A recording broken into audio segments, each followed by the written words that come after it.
Good afternoon. Welcome to the Iowa Central Field at the Harlan and Hazel Rogers Sports Complex here at Fort Dodge. It's the Girls State Softball Tournament presented by the Iowa Farm Bureau. Dar Danielson with you alongside Addie Wells on the Girls Union Digital Network powered by Mid-American Energy. We move to the 2A semifinals here, and it'll be number 1 Van Meter against number 5 West Fork as these two teams look to punch their ticket to the championship at 5 o'clock on Friday. Let's take a look at the road to state for the two teams here. For West Fork, 23-6 coming in, defeated Durant in the quarters, 7-1. Presley Dickman with a 2 for 3, a home run and 4 RBI. For Van Meter, they defeated East Marshall 11-3.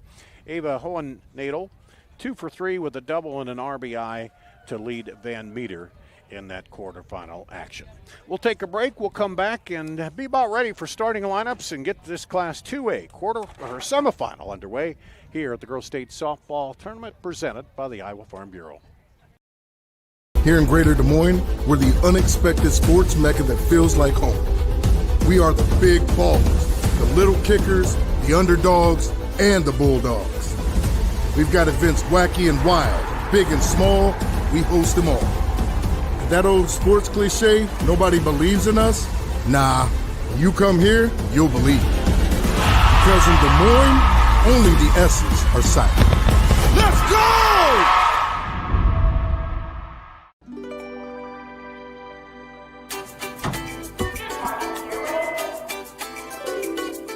Good morning, oranges.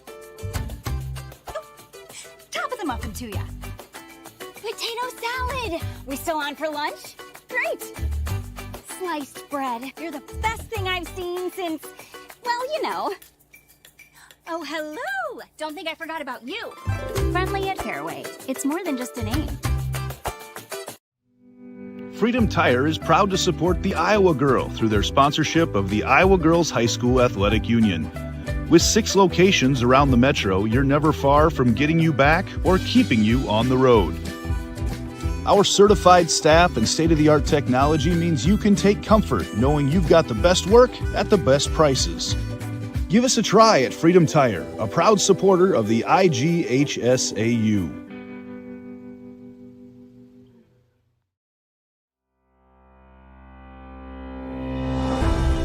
Hello, I'm Brent Johnson, President of the Iowa Farm Bureau.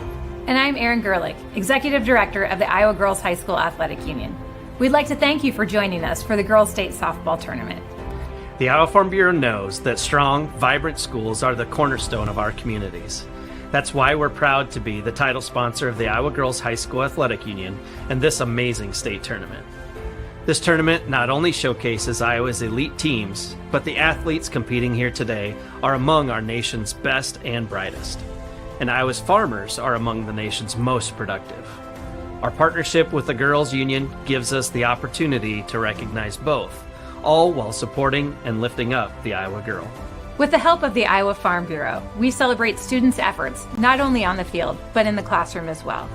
The Iowa Farm Bureau is committed to your success and supports our organization and the Iowa Girl. Through millions of dollars they provide in awards, grants, and scholarships that recognize athletic and academic excellence. As Iowans, we have a lot to be proud of. Whether you're a student competing here today or a fan tuning in, we all play an important role in making our state great. So, from the Iowa Farm Bureau and the Iowa Girls High School Athletic Union, congratulations to your school on a terrific season and good luck in the tournament games.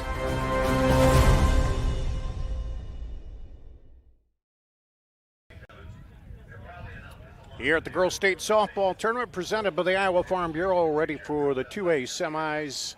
West Fork and Van Meter. Dar Danielson here alongside Addie Wells. I saw Van Meter in the opener in 1 versus 8 and took them a little while. It wasn't just a walkover, but then they got things going there. Van Meter did and ended up with the win.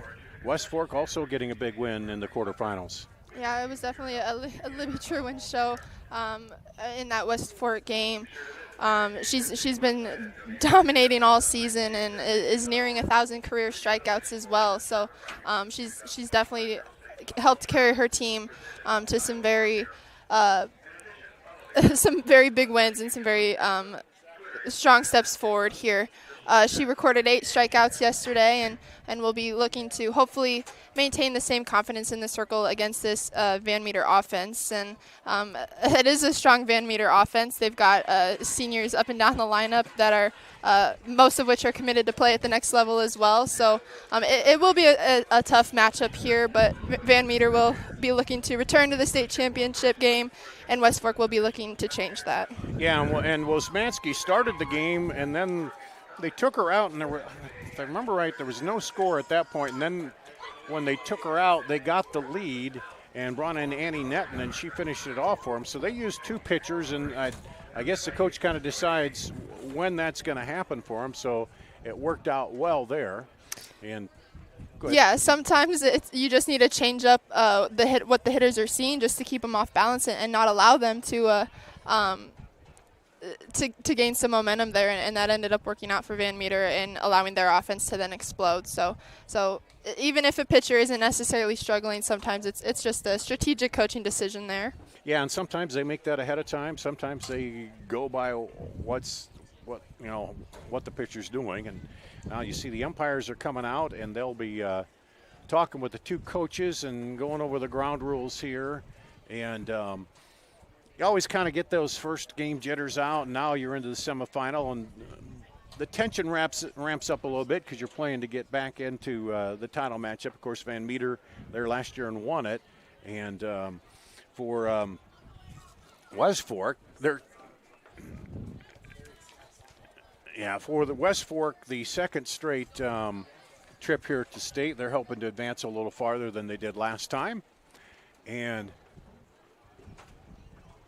Tonka there at home plate.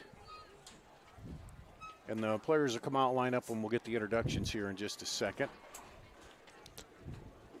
And really the wind now blowing a little bit. That might be a little bit of an issue blowing out, but the heat, and then they're going to take hydration breaks. And then I understand after this game, they're going to just kind of move them right along. Usually they try to start everything on time, but with the hydration breaks and that, some of the games going a little bit longer than normal, so then they're just going to start going, and then of course the weather. You got to worry about it. A little unpredictable we've here. We've been pretty lucky. Days. Yeah, we've been pretty lucky. The thunderstorms that thought maybe yesterday we didn't get. I know back home in Urbandale, my wife said they got a pretty good thunderstorm there yesterday afternoon, but up here we've been okay on it. Yeah, we've kind of been through everything already. The first day of state softball was a little bit gloomy and overcast. That mist, that's the first time I've seen that, where we actually had kind of a misty day and then it burned off, but it was kind of nice to be cloudy because it kept it cool. Today is probably the warmest one of the week.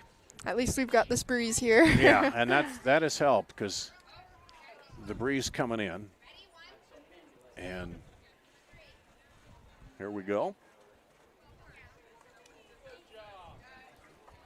Good afternoon, ladies and gentlemen, and welcome to Rogers Sports Complex in the Class 2A semifinal game between the West Fork Warhawks and the Van Meter Bulldogs. The winner of this game will advance to the championship on Friday on Channel Seeds Field at 5 p.m.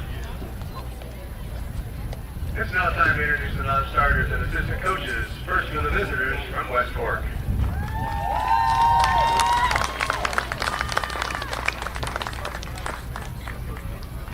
Number 3, Caitlin Burgeon. Number 6, Nala Wilson. Number 7, Daisy Huff. Number 12, Autumn Wood. Number 13, Talia Pomeran. Number 15, Kira Wood. Number 17, Josie Jansen. Number 18, Lily Baker. The assistant coaches, Jessica Minier and Desiree Randall. And now let's meet the starters for West Fork. Leading off, a junior, the catcher, number 14, Abby Schoening. Batting second, a senior, the shortstop, number 4,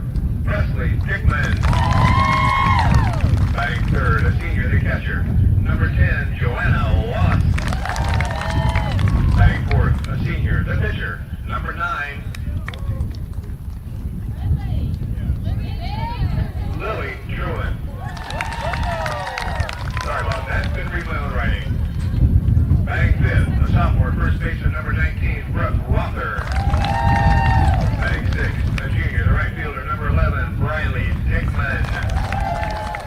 Batting seventh, a freshman, the left fielder, number 2, Paisley Winfrey.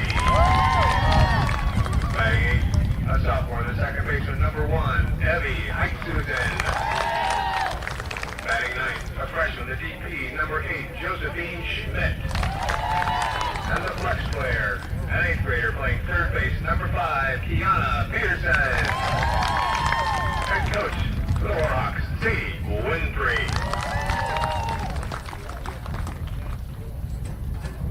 Now let's meet the non-starters and assistant coaches for the Bulldogs. Number 1, Ashlyn Small. Number 2, Lily Lindsay. Number 3, Lainey Newhart. Number 5, Delaney Leftog. Number 7, Audrey Barr. Number 9, Ivy Vaught. Number 10, Johanna Williams. Number 13, Aniston Netton. Number 16, Mallory Young. Number 21, Bristol Webb. Number 22, Catherine Shepard. Number 23, Ella Fennessy. Number 25, Emma Day. Number 27, Lydia Thummel. The assistant coaches are Josh Flaws, Hillary Allman, Emily Block, and Jordan Billhauer. Now let's get the starting lineup for Van Meter. Leading off, a senior, the shortstop, number 12, Finley Netton. Batting second, a freshman, the left fielder, number 11, Maddie Schnell. Batting third, a senior, the catcher, number 17, Callie Richards. Batting fourth, a senior, the DP, number 24, Ava Alanado. Batting fifth, a senior, the second baseman, number 20, Allie Croydon. Batting sixth, a senior, the right fielder, number 4, Bianca Rickett. Batting seventh, a freshman, playing third base, number 32, Mara Carinas. Batting eighth, a senior, first baseman, number 18, Alice Ruggles. Batting ninth, an 8th grader, the pitcher, number 6, Julian Wasminski. And a flex player, a senior, in center field, number 14, Katie Vaught. And coach of the Bulldogs, James Claus. Ladies and gentlemen, please direct your attention to the area in front of home plate for the introduction of our umpires. At first base, Josh Perkins. At third base, Paul Bird. And calling the balls and strikes, J.D. Hugestrat. Ladies and gentlemen, it's time for state tournament softball. Alrighty, we're ready for state tournament softball here. Number 1, Van Meter against number 5, West Fork. As the introductions are done, you could kind of hear in the microphone there the wind coming through. There's a little bit of breeze. It seems like it's picked up from earlier, and that might, Addie Wells, have a little impact on the balls heading out there to the outfield. Yeah, that can definitely be an impact on these hitters. They're going to have to either muscle the ball a little bit more, or the wind will help them drop in as bloopers here. So both the defense and the offense will have to take note of that throughout this game. One thing we're seeing more of today that we haven't seen is the sun being out there in the outfielder's eyes, and maybe even the infield. It's been kind of overcast. So now you're out there, you're looking up here into the sun at times. That might impact a high ball coming out to you, especially mid-afternoon. It's not a wonderful time to play softball. You're hot, it's high heat, and like you said, that sun's up there, so they're going to have to be careful, make sure they're using their glove to block the sun, or if they've got their visors out there, hopefully they'll be set. But all things that all of these girls should be prepared for, having played all season. And you're planning for a trip to get to the state tournament, so it's like, what the heck. You're watching the 2025 Girls State Softball Championship presented by the Iowa Farm Bureau. They're the sole title sponsor of the Girls High School Athletic Union, and they believe in the Iowa girl, cultivating character, work ethic, and leadership on and off the field. By investing in Iowa's youth, we're investing in Iowa's future. So Jill Wozmansky will take the circle for Van Meter. Callie Richards will be the catcher. Coming to the plate, Abby Schoening, the junior catcher for West Fork. To start it off, she was 1 for 3 with 2 runs scored in the quarterfinal. And here we go, Class 2A underway with the ball.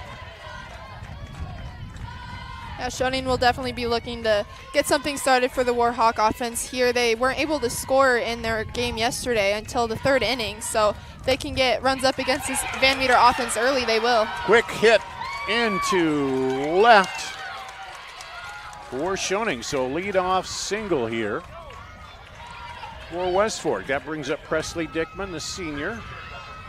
She was 2 for 3 with 4 RBI, 2 runs scored, a double, a home run, and 2 walks. So a potent player coming to the plate here in the number 2 spot. Definitely about as effective as you could want the top of your lineup to be. If she can find a way on base here and move Schoening into scoring position, then the Warhawks will definitely be in a good position early in this game. Dickman playing shortstop, the senior. And the courtesy runner in there for an IMT Insurance substitution. All substitutions brought to you by IMT Insurance. Learn how you can be worry-free at IMTIMS.com. And let's see, that is number 6, which is Nala Wilson for West Fork running. Here's pitch number 1. And a bunt laid out right out front. Throws. Got her. Boy, she was down the line quick, but a good throw. Yeah, that was a very close bang play there. A great bunt.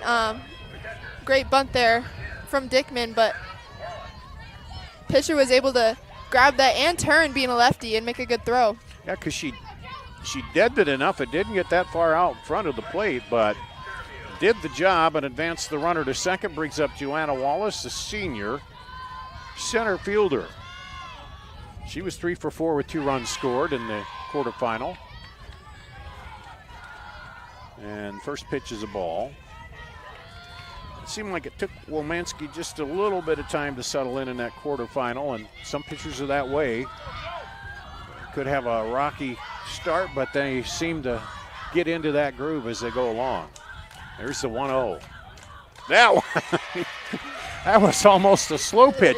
Yeah, that lobbed in there. Had a lot of arc on that ball. And hard to. Joanna Wallace couldn't. Yeah, frame. and she was like, man, it's just easing in there, and she swung underneath it as it rose up. 1-1 count. 1 out. Runner at second. That one's on the outside edge and for a ball.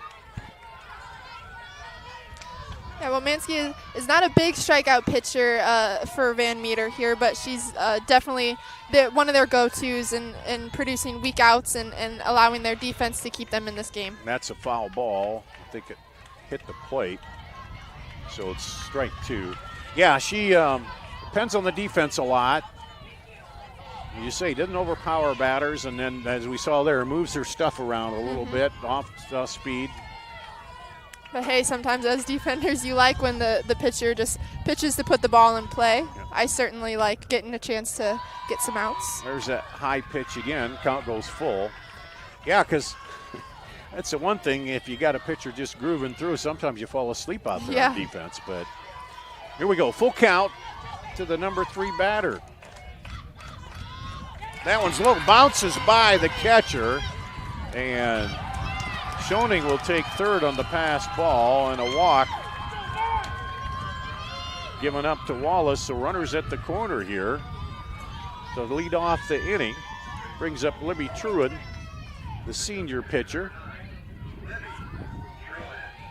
Truin was 1 for 3 with an RBI in the quarterfinal.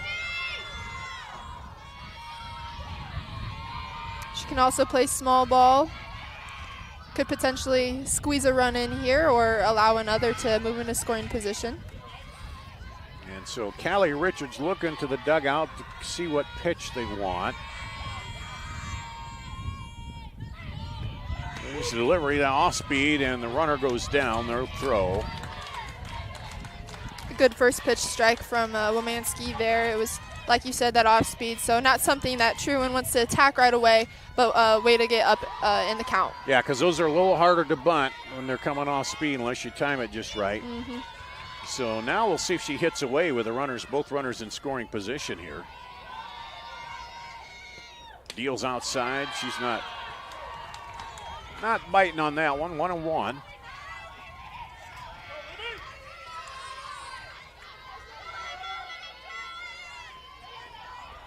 Again, Richards checks to the dugout, gives the sign, and here we go. Chopper foul, third baseline. 1-2. Yeah, Schoening at third there needs to be a little bit careful to make sure she stays in foul territory there when she's getting her lead off. She was almost hit by that ball and half in fair territory there. So yeah, and if you're off the bag, you're out when that happens. Yep. 1-2 count here to Wallace. And got just a piece of it. Props to Womansky for still going to that off speed, and props to Truman for being able to foul it off. But again, she's having trouble barreling that up, so it's looking good for Van Meter. Back to the 1-2 again. And she waited on that one. Diving catch. They go to third. Not going to get her there. That was about the only play for Netton to go to third to try to get the runner. You'll see it here. She goes, yeah.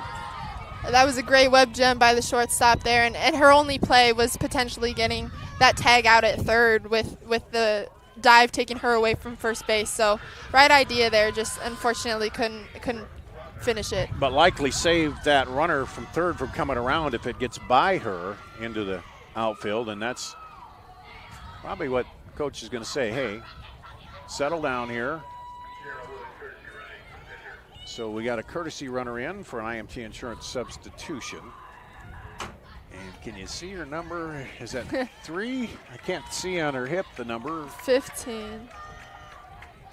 Oh, let's see. I think they might change pitchers early, which they would go to Netton, I believe. Let's see. Yeah, they're going to go to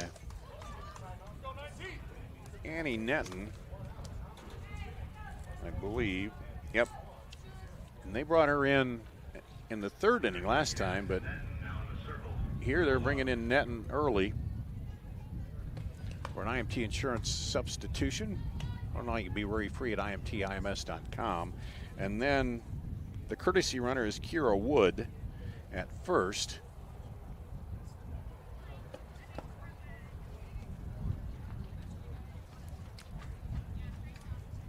The Warhawks were able to get up on the board in this first inning, and Van Meter immediately going to the pitching change just shows you how dominant Libby Truman will be in the circle once the Van Meter will move to offense. So they're going to try to limit the damage here against the Warhawks and hope that they can start getting something going off of Truman once the bottom of the inning comes up. I think this will be a straight 1-for-1 switch with Womansky and Netton. That's what they did last time. We'll see when she comes up to bat. But Netton comes in here to face Brooke Rother, the first baseman, sophomore. And Rother was 0 for 3 in the quarterfinal game. So runners again at the corners, 1 out.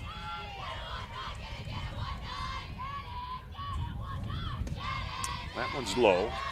She leads her team in RBIs, so she'll definitely be looking to make an improvement from yesterday and hopefully push them across.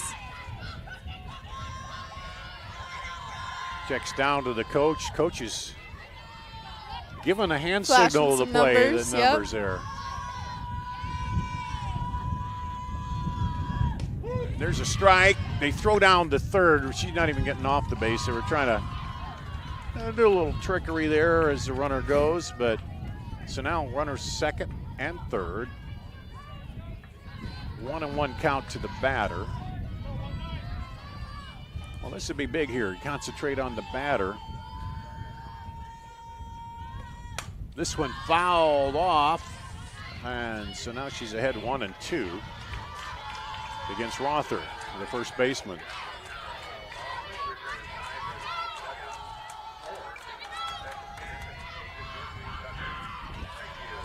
One-two pitch.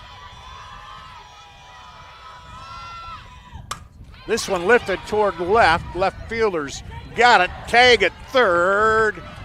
And it's going to be cut, and the run will score on the sac fly.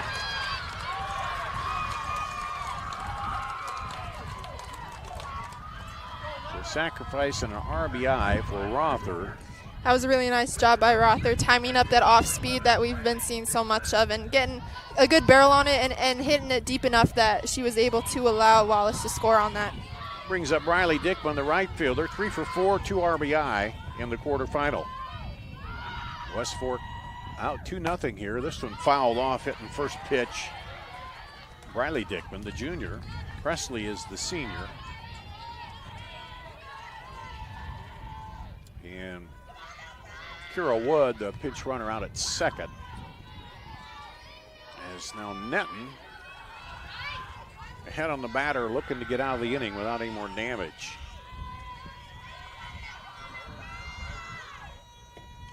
Deals that one low. Good job by Callie Richards.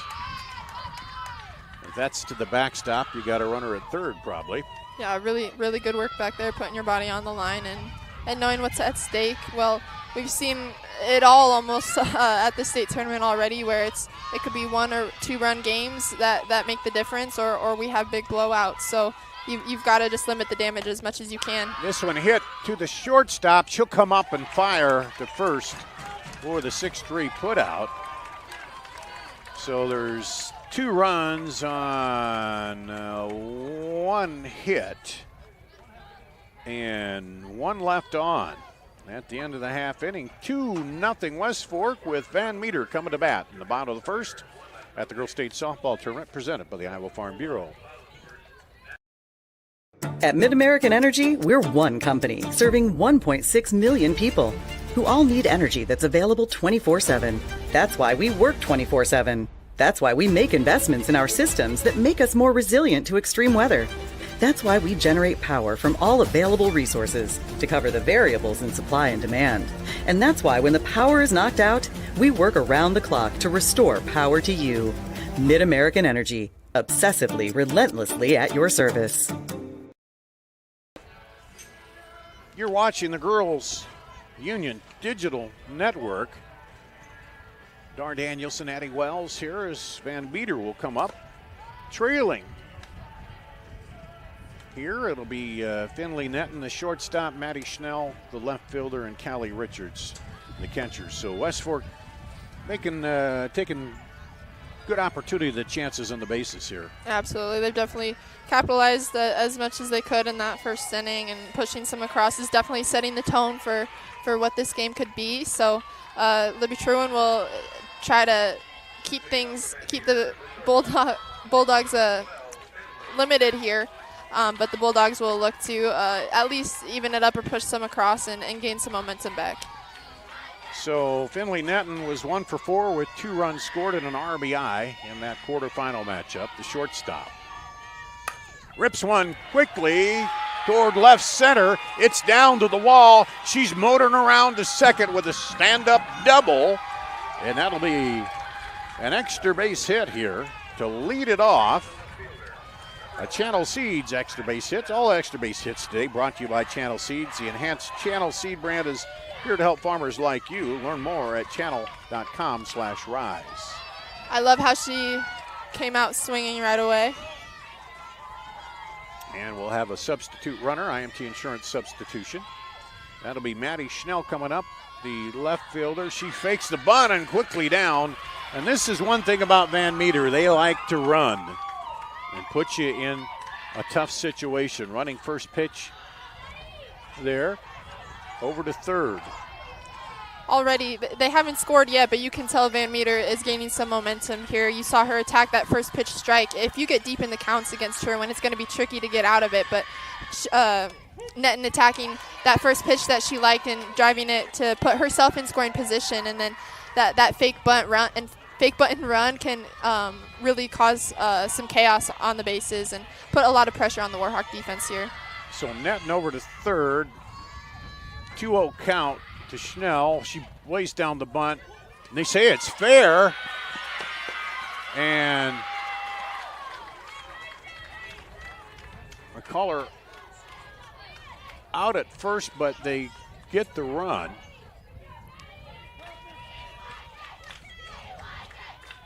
So 1 out, but they get 1 run back here.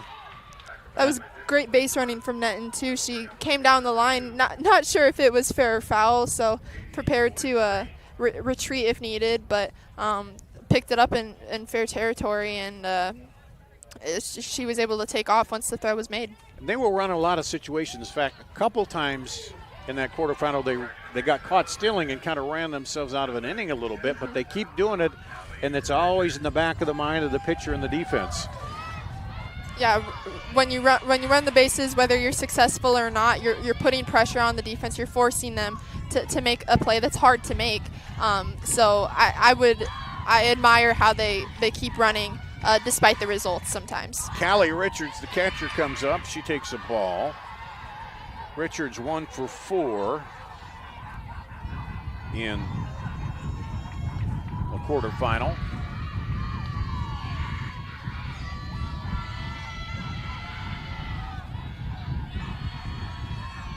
Truan delivers a strike, 1-1. Schoening behind the plate, Brooke Rother at first. Hitzhosen at second, Presley Dickman at short, Kiana Peterson at third. The outfield, Winfrey Wallace and Dickman left to right.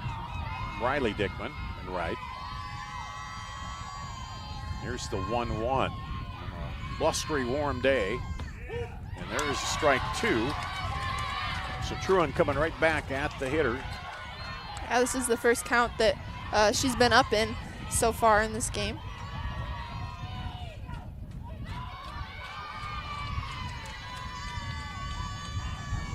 One, 2 to the batter. He holds off. Didn't go chasing the high outside pitch. Evens it up. It's hard when she's been working low in the zone early in the at-bat and then immediately goes to that rise ball. If you don't have that setup pitch high in the zone early on, it's hard to get a hitter to chase it. 2-2, she gets the bat on it, off the pitcher, and she will not have a chance to throw it. We'll see what they score that. Sometimes it comes back quick. See if they give a single an error. We'll have a pinch runner coming in too. They're going to do an error on the pitcher.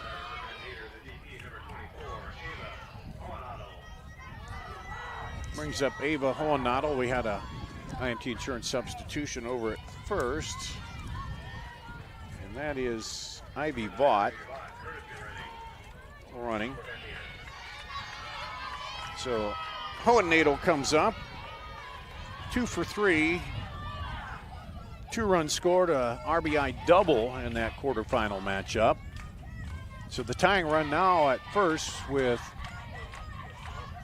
1 out. And Vaught, it's a pretty big lead over there. And I would bet you $1 she might take off here on the next pitch. Put herself in scoring position. Just from seeing that quarterfinal matchup. She gets a big lead but drops back, and 2-0. Hohenadel is leading the team in home runs and RBIs as well, so she can definitely be a threat at this point in the game, and if Vaught can find herself in scoring position, that could be even more of a threat for the Warhawks. And they go low, and that home run stat you pointed out could be why everything is off the plate to the senior here. Let's not give them the lead on one big blow. So 3-0 pitch. I'm assuming she's going to be holding on this. Nope, she doesn't. Got a pitch she liked. Coach gave her the green light. Might as well take a big hack if you like it. And it's not like she was behind it. In fact, she was way ahead of it there. Now they're having a little discussion about it over there and saying, hey, okay. Let's be a little selective and find a way on base here, maybe. Yeah, it's low pitch, maybe not the best one you want there, Ava, but 3-1 count now, the hitters count. Truan looks in, showing the catcher. Rips this one foul. That wasn't a bad pitch, just got around on it.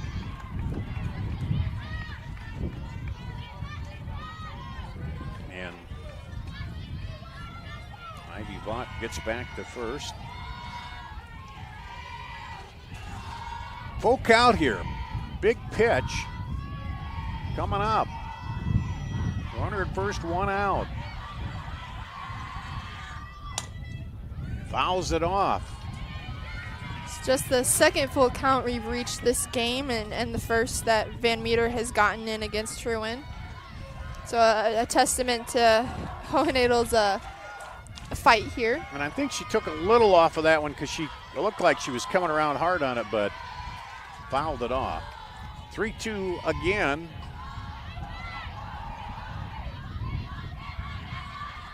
Deals, and now we got a 7-pitch at bat here for Hohenadel. That one somehow found its way into the Van Meter dugout over there, but they tossed it back out, so. Well, they could have run it to the concession stand and got a treat, but I guess maybe the coach didn't want that happening during the game. But yeah, probably got to stay in the dugout. Here's the payoff pitch again now. Oh, lifts it. Man, that looked like it was coming in good, but a little behind on that for Hohenadel. It's a good adjustment after she's come around like the last three pretty early and has gotten the barrel out in front of her a little bit. That was a better job of getting her hands through. So now she's just got to find a good middle ground here. 9th pitch of this at bat coming up for Hohenadel. Rips it to third. They're going to go first all the way there. And not a sacrifice, but it does advance the runner to second here, and they give up the out on it. So tying run not at second, but there's 2 outs. And brings up the second baseman, Hallie Corrados. And Hohenadel stopped to talk to Corrados just a little bit about what she was seeing in that at bat and what maybe to wait for here. Yeah, that communication between hitters can be very beneficial. Runner going, nope. Stops halfway, there's nobody there to cover second. A good adjustment by the Warhawk defense, though, expecting that that fake button run to third there. You could see shortstop Presley Dickman was there and ready to cover the base, and probably would have been caught dead in the water had she gone. Kratos 1 of 2 with 2 runs scored and RBI, a big double in that quarterfinal. Swings at the high one right through, and it's 0-2 to Corrados. Truan trying to get out of the inning, still with a lead.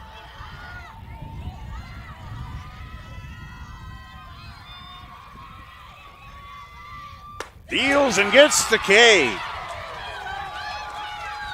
In the inning, they get 1 run on 1 hit, 1 error, and 1 left on. At the end of 1 complete, 2-1, West Fork, they're coming to bat at the top of the second here at the Girls State Softball Tournament presented by the Iowa Farm Bureau.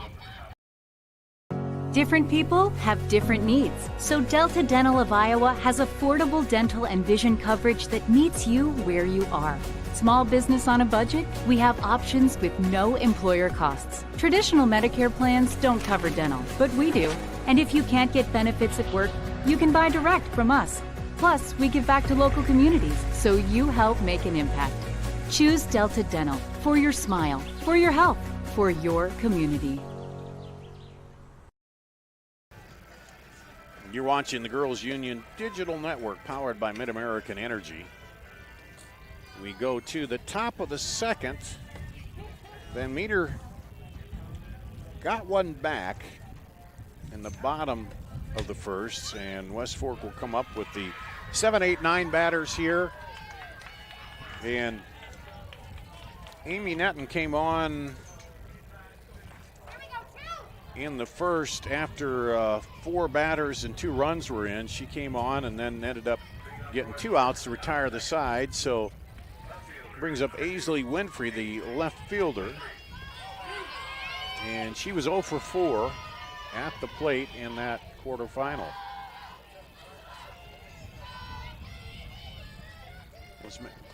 Netton delivers the ball. It's interesting to see how different these two pitchers work.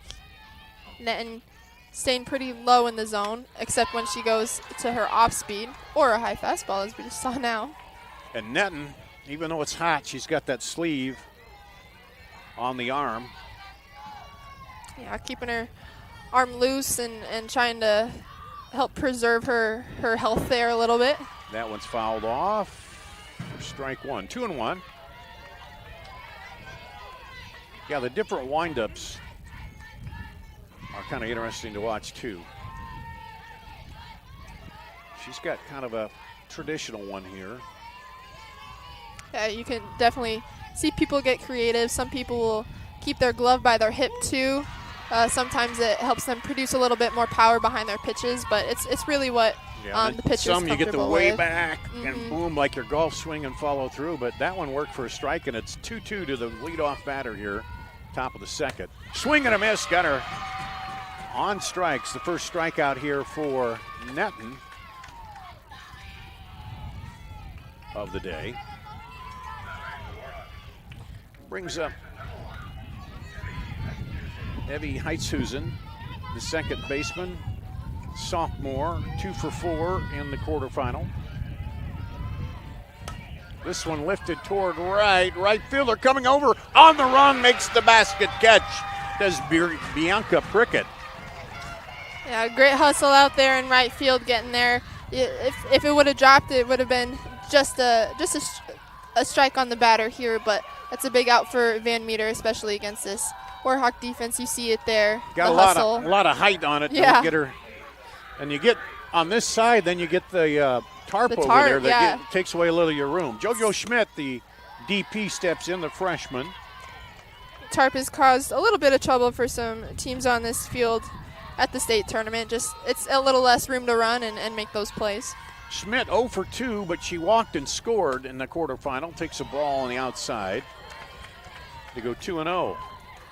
Here's where you'd like to see that number 9 hitter. She can get aboard, turn the lineup over to the top.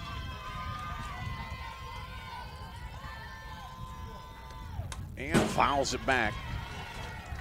Yeah, never count out the 9 holes. Sometimes they're strategically placed there to find any way on base and allow the top of your lineup to move you around and there's score. even some coaches they'll like their second leadoff batter that they put down there, and a good hitter that, hey, you can get things going. 2-1 now. Low from Netton. 3-1.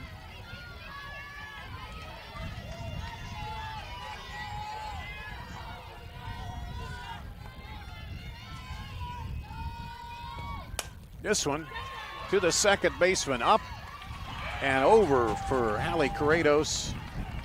And West Fork goes down in order here in the top of the second inning. So we'll go to the bottom of the second. The 6, 7, and 8 batters due up for Van Meter at the Girls State Softball Tournament presented by the Iowa Farm Bureau. At Mid-American Energy, we're one company serving 1.6 million people who all need energy that's available 24/7. That's why we work 24/7. That's why we make investments in our systems that make us more resilient to extreme weather. That's why we generate power from all available resources to cover the variables in supply and demand. And that's why when the power is knocked out, we work around the clock to restore power to you. Mid-American Energy, obsessively, relentlessly at your service. You're watching the Girls State Softball Tournament presented by the Iowa Farm Bureau. It's the Girls Union Digital Network. Dart Danielson, Addie Wells with you. And our first 1-2-3 inning in the top of the second. And it'll bring up Van Meter. There's 6, 7, and 8 batters. Prickett, the right fielder, will lead it off here for Van Meter. Bianca Prickett.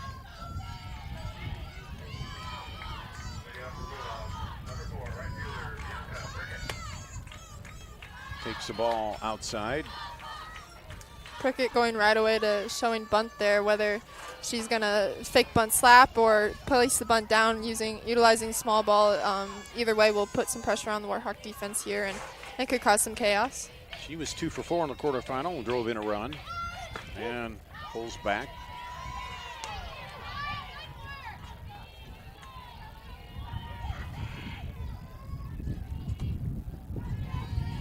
Now steps back in there.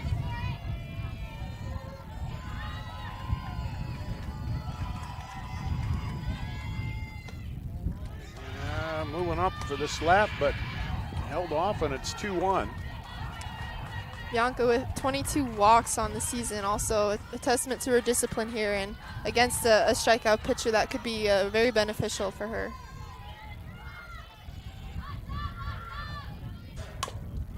Chopper right in front. Catcher comes out, but she's across the bag before she even throws it. So single, and you're on that left side. You can get down the line quickly. Yeah, that left-handed batter. Really nothing you can do about that when the ball dies right there, and you've got the speed that Prickett has. So an easy base hit there for Prickett. Mira Corridos now up for Van Meter, the freshman.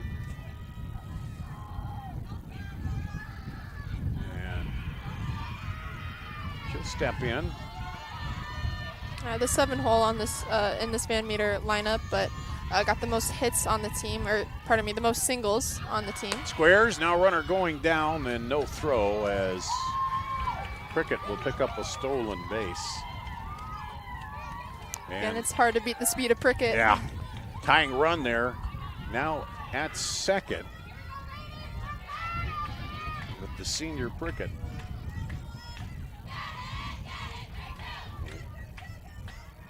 Mara Corridos with the 1-0 count. She lays down the bunt, and they're going to go to first. And you notice she stepped in on the left and then got the runner over, and then she's turned around and batted from the right. A versatile player here. It was a good play by Truman there, just getting me out there and securing one, even though the tying run is now 60 feet away. Brings up Alice Ruggles. She lays down the bunt, squeeze, they're going to come home. The run will come home, and there's no throw as the first baseman came in on the bunt. Yeah, there was some miscommunication on that play. Second baseman Hutchison was not covering first base, assuming that they were going to try to make that play at home, but she looked Abby straight. Shanning, yeah, she didn't even look to home, did she? She went straight to first. Abby Shanning was immediately pointing at first, telling her. See it here, here, pointing at first, telling her to make the play at one and just allow the run to score, but everyone's safe. But you're right, and then nobody had covered there, so now, and that's Van Meter, the running game, manufacturing runs.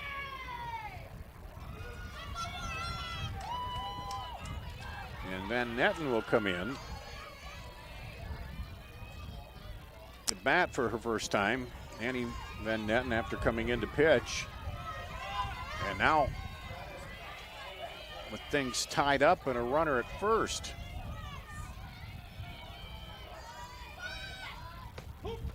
Strike. Yeah, again, we've seen Van Meter utilize the bunt multiple times here now, and the Warhawks have been able to get a couple outs off of it, but again, if you continue to do it, at some point there's going to be some miscommunication, and the Warhawks unfortunately allowed them to tie it without gaining an out of it. So Van Netten, she hit a double in the quarterfinal and got an RBI and scored a run there. So she's got a decent bat too, and then you drop her into that 9 spot as she came in to pitch. Now 0-1.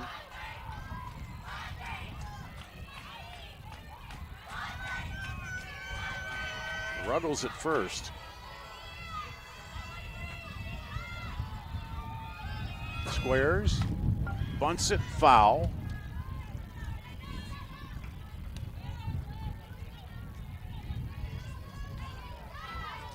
Looks like Van Meter's plan here is just to play small ball to get themselves on base, knowing how hard Abby Truin is to get a good solid hit off of.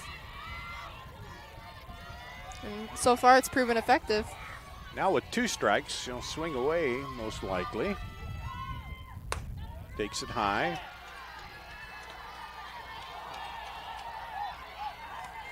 So 2 runs on 2 hits for Van Meter, 2 runs on 2 hits for West Fork, and an error.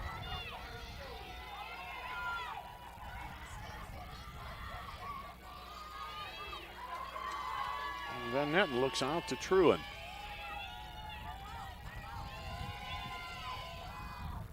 And strike. Called, strikes her out. Second strikeout for Truin. Now Truin just locked her up there, and she was not ready for that fastball to come in and just not move at all. But that's a big out for the Warhawks there. Now 2 outs and 1 runner on and not in scoring position. So a little breathing room here. Well, brings up Finley Netten. She doubled to lead off the game and scored. Took a long look at that one, didn't she, before she laid off it. And they're going to see if she went, and the first base umpire says no, she did not. Paul Bird over there at first.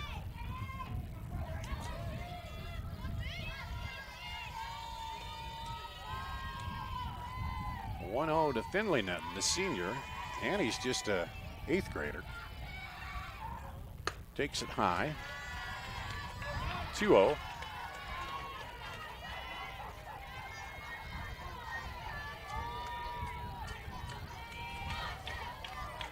Winner will advance to play the winner of Louisa Muscatine West Lion that's coming up right after this one. Fouls that one off. This is a drastically different at-bat from Netten's first at-bat in that first inning. She swung on and crushed that first pitch she saw, yeah. and now we're seeing the 4th pitch of the at-bat here. So seeing a little more from Truin. All right, jumped the first pitch and got the double on it. Now being patient. Oh, and she swung on the change there. 2-2. Runner stays put. That was a great stop by Shannon back behind the plate as well.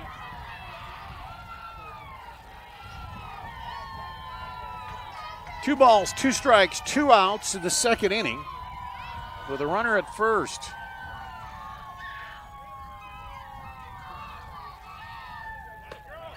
And that's inside.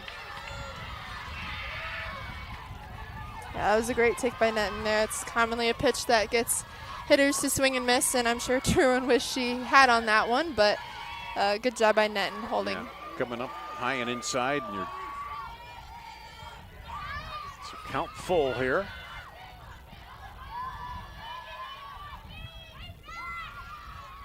Truin checks, she's ready to go. Lifted toward the right field line and caught out there by Briley Dickman to end the inning. But not before Van Meter gets 1 run on 2 hits. No errors and 1 left on at the end of 2 complete. We're tied up at 2 here. West Fork coming up the top of the third with 7, 8, 9 batters at the Girls State Softball Tournament presented by the Iowa Farm Bureau. Hello, I'm Brent Johnson, an Iowa farmer from Calhoun County and president of the Iowa Farm Bureau. As proud title sponsor of the state softball tournament, the Iowa Farm Bureau is dedicated to creating a vibrant future for Iowa through partnerships and programs that help cultivate individuals with great character, a strong work ethic, and exceptional leadership skills. Making it to the state tournament is a great accomplishment that takes a lot of support. That's why we provide millions of dollars in awards, grants, and scholarships that recognize athletic and academic excellence. The well-being of Iowa students is also very important to Farm Bureau. That's why we provide concussion insurance coverage at no cost for all students in grades 9 through 12 who participate in a sanctioned sport. As just one of only 7 states to provide this coverage, it's just another way we're striving to support Iowa's outstanding young leaders. So, from the Iowa Farm Bureau, congratulations to all the players and coaches on an outstanding season, and good luck in the tournament. We go to the top of the third, and I misspoke at the end of there. We are going to the top of the order here. Abby Schoening, who singled, led off with a single and scored to get things going. 1 for 1 on the day. Takes a ball. That single was off was Mansky, who was relieved by Annie Netton. And so now her first at bat facing Annie Netton. Lifts this one high on the right side. Ruggles goes over and almost falls over the coach, but makes the catch. Big leadoff out there for Van Meter. That's definitely the results they want to produce against this West Fork offense. She just couldn't quite get through it enough. And it got a little behind her, and that's why she ran into the coach, kind of leading back. Brings up Presley Dickman, the senior shortstop. She sacrificed her first time up. Fouls this one right over the right side. Yeah, early in this game, we saw a lot of hits go to the left side of the field from the top of this lineup against what was Mansky, and now we're seeing a lot more to the right side of the field. That one is low, and had her chasing that one. She falls behind 0-2, does Presley Dickman, the senior. Yeah, a little different styles of these two pitchers, and we talked about it how Netton came on in the third inning in the quarterfinal, and here she came on early, no messing around. This is a swing and a miss, got the strikeout of Dickman. Yeah, with a chance to play in a title game, it's definitely probably smart on Van Meter's part to make that switch early after West Fork put 2 up in the first inning. Second strikeout for Netton. That brings up Joanna Wallace, the center fielder. She walked, stole a base, and scored their second run in that first inning. That one's low.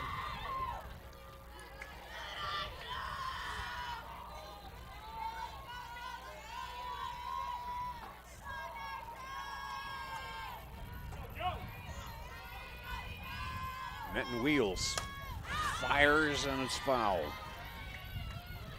The Warhawks having a little bit of trouble barreling up that outside pitch and driving it for a base hit to the right side, so that's definitely working in Netton's favor right now. 1-1. That one low. Through the legs of Richards, nothing hurt there with nobody on.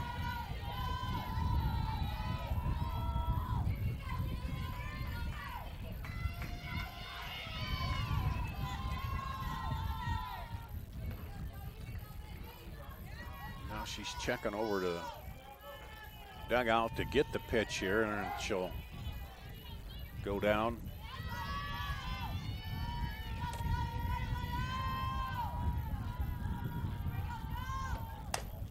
Seeing our outfield camera blowing around a bit. So again, a lot of 2s on the scoreboard. 2 balls, 2 strikes, 2 out, 2 runs, 2 hits for each team. And Joanna Wallace trying to get back on base. Catcher sets up outside to the third baseman. And there's the second straight 1-2-3 inning for Van Meter. And West Fork goes down in order. We'll come back with the 2-3-4 batters coming up for Van Meter in the bottom of the third at the Girls State Softball Tournament presented by the Iowa Farm Bureau. At MidAmerican Energy, we're one company serving 1.6 million people who all need energy that's available 24/7. That's why we work 24/7. That's why we make investments in our systems that make us more resilient to extreme weather. That's why we generate power from all available resources to cover the variables in supply and demand. And that's why when the power is knocked out, we work around the clock to restore power to you. MidAmerican Energy, obsessively, relentlessly at your service. You're watching the Girls State Softball Championships. They're brought to you by the Iowa Farm Bureau. As proud supporters of the Girls High School Athletic Union, the Iowa Farm Bureau is committed to championing the talent, determination, and potential of our young athletes. They are the future of Iowa. Dar Danielson, Addie Wells, as we go now to the bottom of the third, and a chance now after a couple 1-2-3 innings for Van Meter to come to bat and a chance to take the lead here. Yeah, Maddie Schnell had an RBI in her first at bat here. Didn't safely reach base herself, but will be looking to do so in this at bat and get something rolling for the Bulldogs.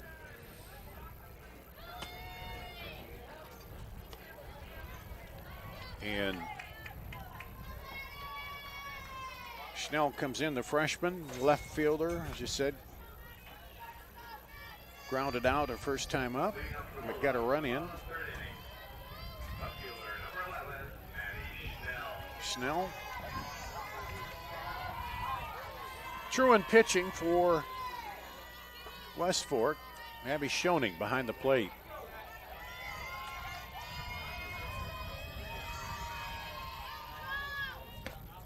Takes it outside. Brooke Rother at first.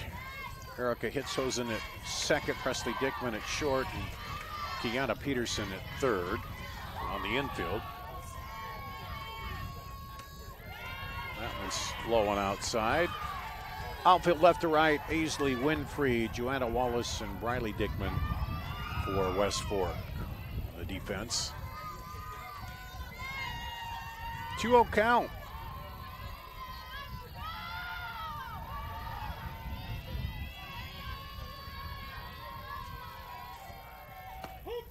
She takes one all the way, strike, 2-1. Yeah, true, and having a little bit of trouble finding a groove in the circle with the Van Meter offense really utilizing small ball to get themselves on base. So she hasn't been attacking the hitters as much as she usually would, but is still finding ways to snag strikes on the corners. And that one's a ball, so it goes 3-1.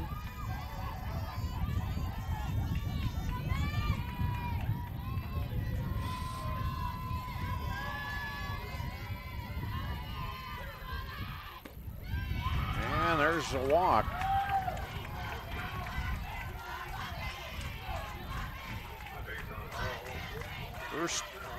First base on balls given up. Brings up Callie Richards, the catcher. She reached on an error, was stranded at second in the first inning. So 0 for 1.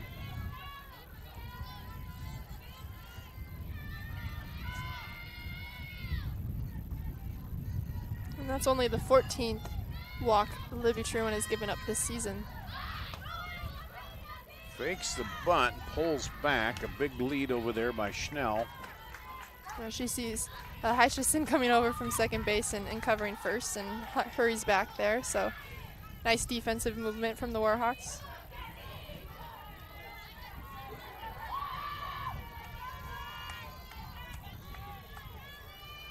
Richard settles in.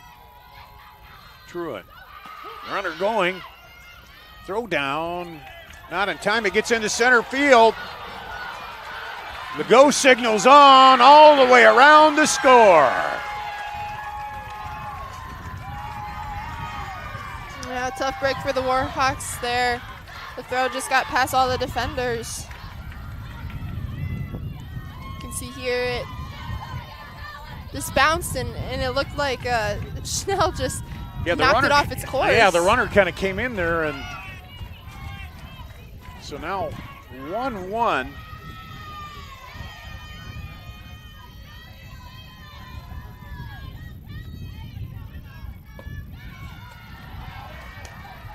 There's a ball. It's also harder on that catcher when that batter on the right side batting, but she made a pretty nice throw. It was on line. It just, with the runner coming in, and then the center fielder's got to back that up. That'll allow Van Meter to take the lead.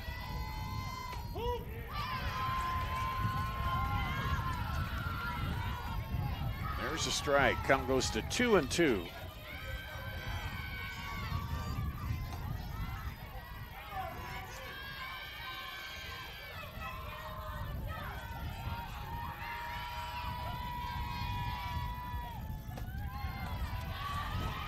Man, it seems like this has been a long inning already, hasn't it? Yes, this game is not moving very quickly. Both offenses have put some runs up here, and so we've had lots of base runners, but lots of full counts as well. Yeah, now we go to the full count here against Richards.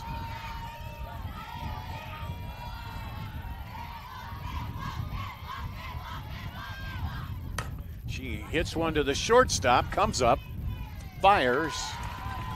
Dickman to Rother for the out. And there's one away.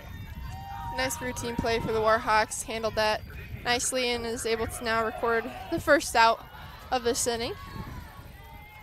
Owen Noddle comes up. The senior DP grounded out to third her last time up. One thing about Van Meter, while they're winning, they take advantage of any base runner they get. Noddle down the line, foul. You see the chalk rise up on the line there, but it went outside the bag to go foul. If it's over the bag, you got a fair ball there, but there's a big splotch down the third baseline where it hit. Yeah, a nice barrel there from Hohenadel, but Libby Truan's probably going to want to throw something different now, since she barreled that up pretty well. Catcher sets up outside, throws that little off speed outside and got her waiting on it. 0-2 to Hohenadel. Definitely a good take from Hohenadel in this situation. If you're still, you're not at 2 strikes yet, there's no need to swing at that, but a good pitcher's pitch from Truan as well, getting up in the count, knowing how well she barreled up that fastball. That one's high. She had a notion, but held off. Another great pitcher's pitch from Truan, knowing that you're up in the count, you might as well try to get Hohenadel to chase out of the zone there, but Hohenadel with a good eye. And they're so hard as it's coming in, it looks like it's level, and then that rise up there, it's so hard for the hitter to hold off, but she did. 1-2 now. This one lifted high. Back, gone, home run for Hohenadel. I think off the bat, Hohenadel knew that one was gone. You can see her pointing as she was rounding first base. She knew she crushed that, and now Van Meter has a 2-run lead.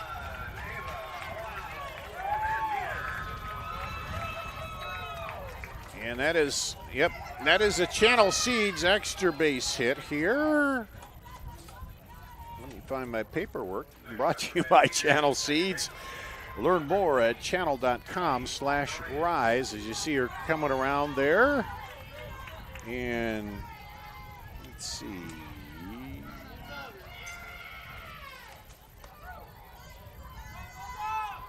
Hohenadel came in with 9 home runs. That'd be her 10th on the season. And ups the lead to 2. Here's Hallie Corrados, the second baseman, fouls off the first pitch. She struck out in her first at bat. I'm sure Corrados is hoping use some of that momentum that Honedel just established there, and especially I've been very impressed with this Van Meter offense against Sherwin, who was first in 2A in strikeouts and 8th in the state. They've definitely been adjusting to her and putting the pressure on the defense here.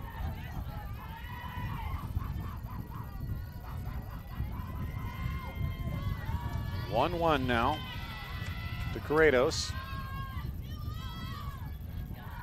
This one, shortstop to her left, comes up throwing, but down the base path quickly. Corrados gets the single. Yeah, that's a tough play for Dickman to make there. It's short, you know. She bobbled it just a little bit, and that slight hesitation probably gave her the hit there. Yeah, there wasn't much. There's not much margin for error there, and it wasn't much, but brings up Miranda Prickett, who singled, stole a base, and scored her last time up. One out, runner going. High throw, gets there about the time the runner's there, but the runner slides in. And what's the pressure on again? Yeah, that was a ball to Prickett, senior right fielder. Squares and pulls. And a big jump out there by Corrados toward third, but gets back. Yeah, they're once again looking for that button run, steal to third base there. But again, the Warhawks have learned their lesson since the first inning and are out there covering it pretty well. Now the umpire going out to talk to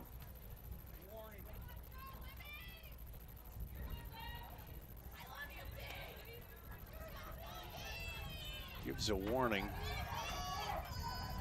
Pitcher, not sure what it was.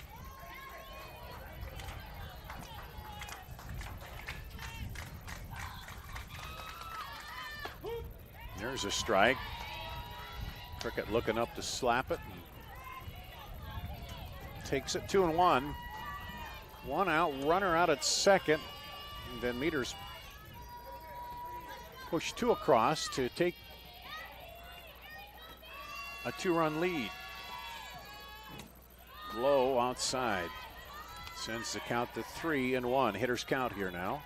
Another nice snag by Shanging behind the dish there, potentially saving another 60 feet for the Van Meter Corrados.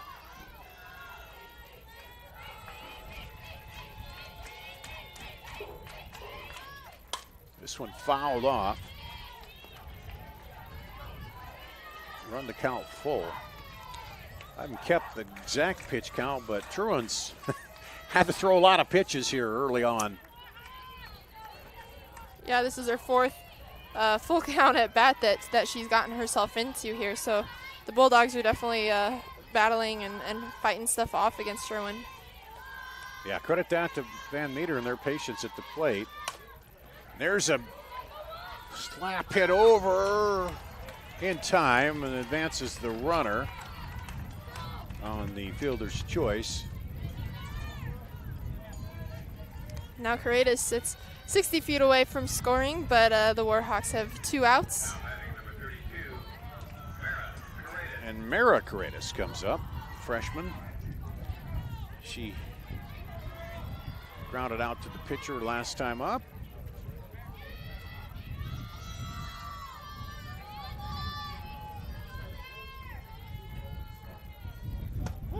Strike on the outside. Schoening hasn't shown any issues, but you can bet if the ball gets by her at all, Corrados is coming down the line to home. Yeah, like we've already seen, they love to run, and so they'll definitely be aggressive and take that base if it's open. 0-1 pitch to Mara Corrados. Holds off the high one. 1-1. And that sun has dried the infield out now, and you can see if you watch when Truan goes back, kicking up some dust there. Yeah, that sun is definitely beaten down at this time of day and drying some things up here. This one right to the shortstop, comes up, fires! Good stretch by the first baseman, Rother, to get the out. Not before they get 2 runs on 2 hits, including the homer. And no errors, 1 left on base at the end of 3 complete, 4-2, Van Meter. We'll take a break, come back after this at the Girls State Softball Tournament presented by the Iowa Farm Bureau. Excelling in athletics takes teamwork, dedication, and a commitment to excellence. These are the same qualities that help our pig farmers and our communities thrive. The Iowa Pork Producers Association is proud to support statewide high school athletics and the student athletes who make us all proud. Visit iowapork.org/WeCare to meet the people behind the pork and hear about our winning approach to caring for our pigs, the environment, and our communities. SWIC is a community. Southwestern Community College is a place in rural southwest Iowa where students from across the world come to be a part of a tight-knit family, Spartan Nation, where they study, train, grow, thrive, and are called by name, not by number. At SWIC, we are one.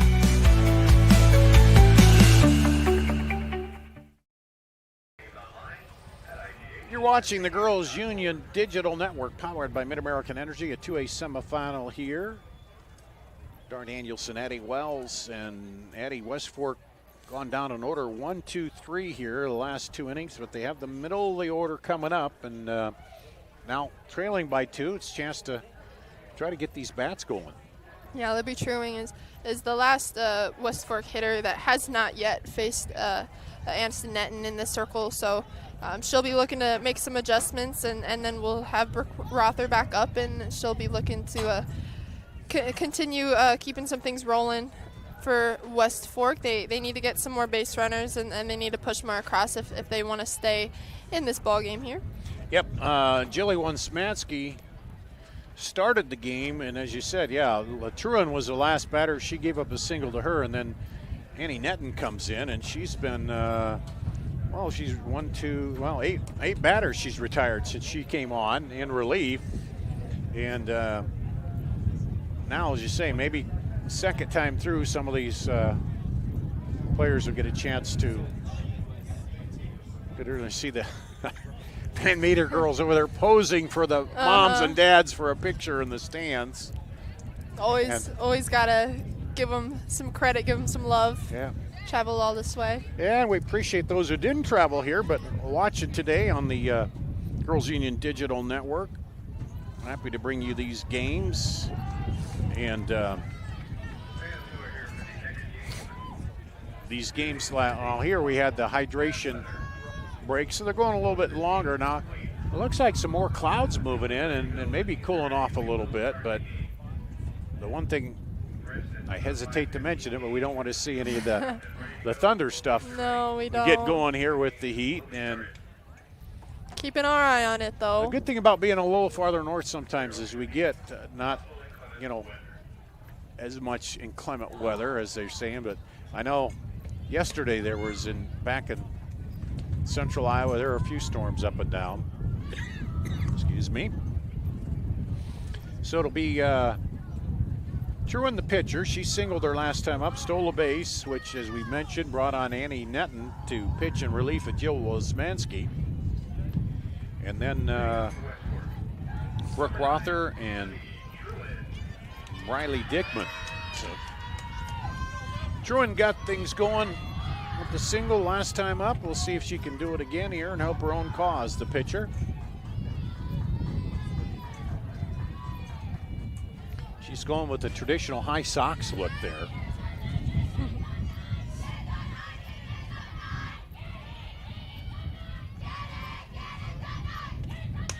Pitch is outside from Netton.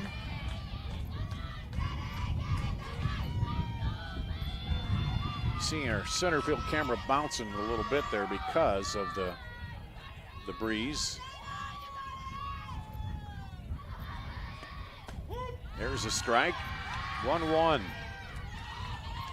Yeah, Truan found herself kind of behind in the count. She reached 1 ball and 2 strikes, but was still able to make solid contact and drive a run in by a hit to the shortstop. So she'll definitely be looking to find another gap here. This one fouled off. 1-2.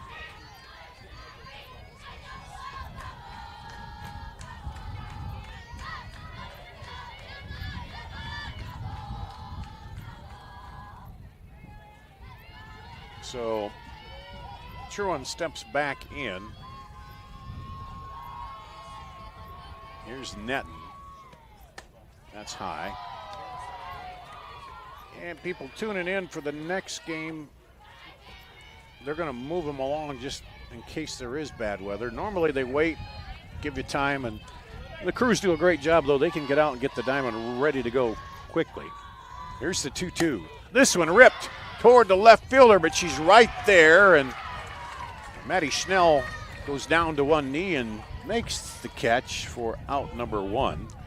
Not how you typically see outfielders make the catch out there, and made me a little bit nervous. I wasn't exactly sure what her plan was there, but hey, if that's the way that she can see it in and secure an out for her pitcher, then I'm sure that Netton will take it. Yeah, it worked, and then West Fork, you're thinking, man, a good solid hit, but right at somebody, and that brings up Brooke Rother, the first baseman. She sacrificed in her last time up. This one is through the gap there and down to her knee again goes Schnell. This time, though, was sent it in. So Rother trying to get a one-out rally started here. That'll bring up Riley Dickman, the junior right fielder. She grounded out the short last time up. And that was Rother's first base hit of this state tournament. So I'm sure that feels good to get on base again and help your team out. And I think we're going to have a pinch runner over there. We are, number 3 would be Caitlin Bergen for West Fork, an IMT insurance substitution. Learn how you can be worry-free at imtims.com.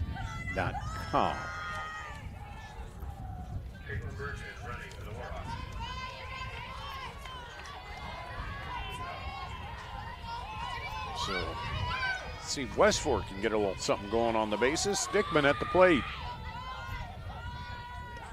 Swings at the high one. She was looking to tie it up with one swing there. Yeah. Big rep.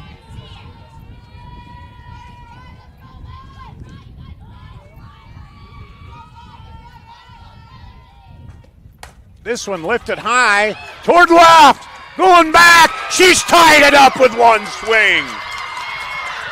Home run.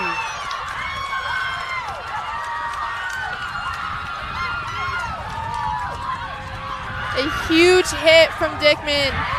About halfway through the game, we're in the 4th inning. And here you can see she just turns on it and crushes this left center.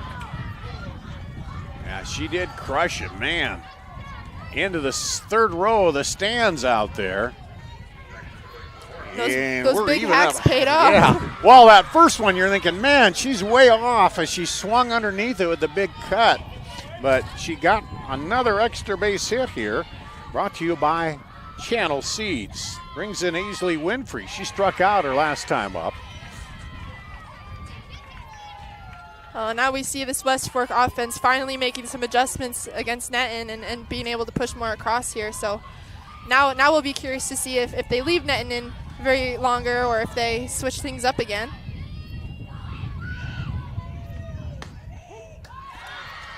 And there's strike number 2. Netton comes right back. I don't know who they have after Netton because they usually start with Wisnanski.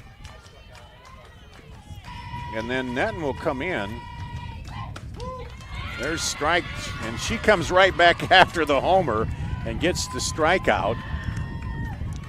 That's crucial as a pitcher too. Instead of being timid after you just give up a big hit, coming right back at these hitters and punching out the second out of the inning. That's big for Van Meter there. So credit to Netton there. And I have Dickman with only 1 home run on the season. She didn't get one in that first game, so I don't believe so. That's her second home run and great time for it. Absolutely. She's definitely going to remember that one for a while. IGHSAU, the sophomore second baseman. She flied to right her last time up. And that pitch comes high.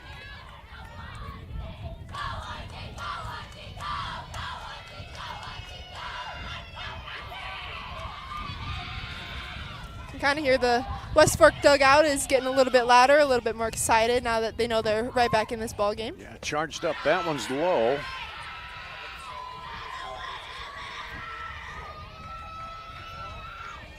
Two-run homers will do that, especially when they tie the game back up.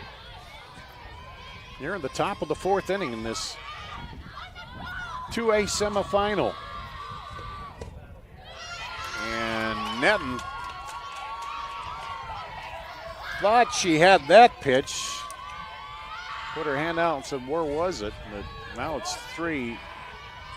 Yeah, that was a nice pitch low in the zone. Richards did a nice job trying to frame that, but nice call by the umpire. That right up. That was low. Easy bouncer to Hallie Corrados, and she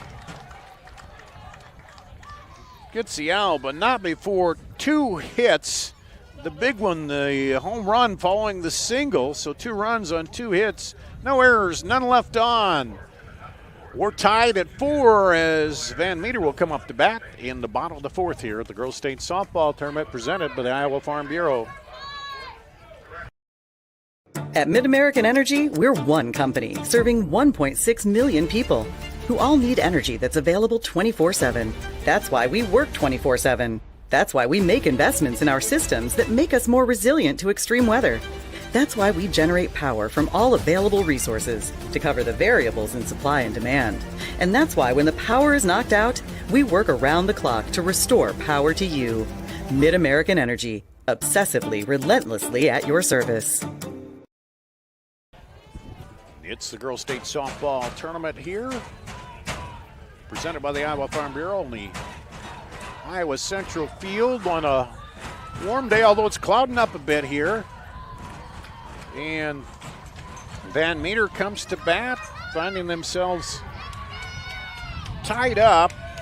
In the last inning, they got a walk and a homer. Then West Fork gets a single and a homer. So 2 home runs have seesawed the lead here, and it'll be Ruggles leading it off. She got on board on a bunt, small ball. So we've seen a little bit of everything here today. There's a strike.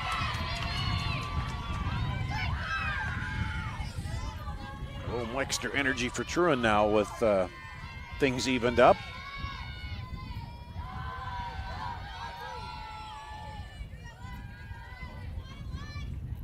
Ruggles lifts it high.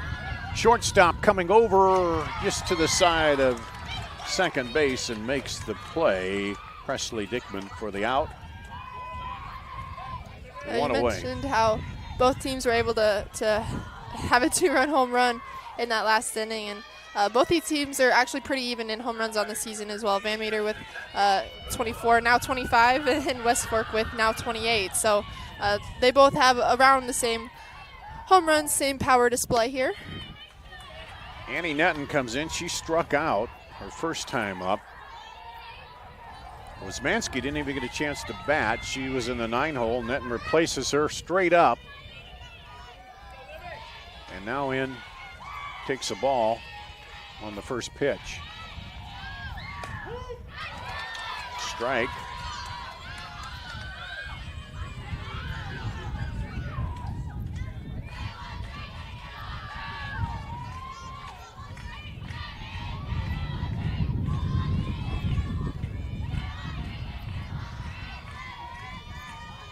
Truan sets. This one lifted left side.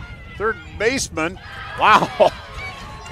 Dickman did a good job of getting around third base because she stepped back and had to step over it there, didn't she? She's kind of dancing around the base there, and with that wind, it was a little bit hard to know exactly where that ball was going to fall, but she was able to keep it in the glove and make the catch. You got the wind and the sun. She backs up, feels the base, and sidesteps it and makes a nice play. It ended up being in fair territory for the out. Brings up the top of the order. Finley Netton, she doubled the lead off the game and scored. Flight out to right. So her first at bat, double and scored, and she fouls this one off.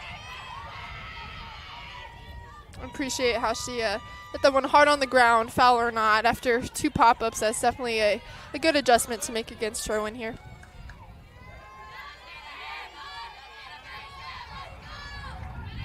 Finley Netton, the shortstop.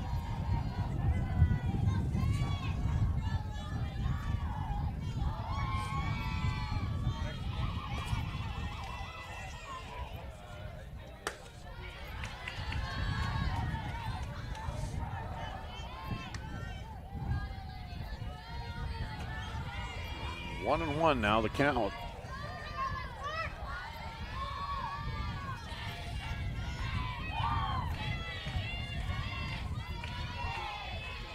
Bottom of the 4th, tied up. This one drops in front of the right or the center fielder for a single, a long single by Finley Netton. So Van Meter now looking at a 2-out rally here, brings up Maddie Schnell, the left fielder. She's grounded out, walked, and scored. Once again, you got to credit these Van Meter hitters. They haven't faced Sherwin at all this year, and Sherwin, who usually, West Fork, who usually averages just over 9 strikeouts per game against their opponents, has only found 2 against the Van Meter offense. So Van Meter's definitely putting the pressure on the defense here. Running first pitch, that gets into center field, but this time it's backed up as Finley Netton stealing the base on the first pitch.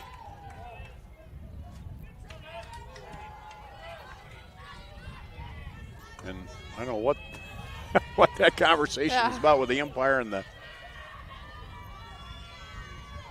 So Schnell with 1 ball. Netton at second. And a big jump off of second by Finley Netton. Maddie Schnell's going to need a little work on that uniform. Big tear on the left side there from the slide. I can't keep up with her speed and as much as she's sliding around in the dirt.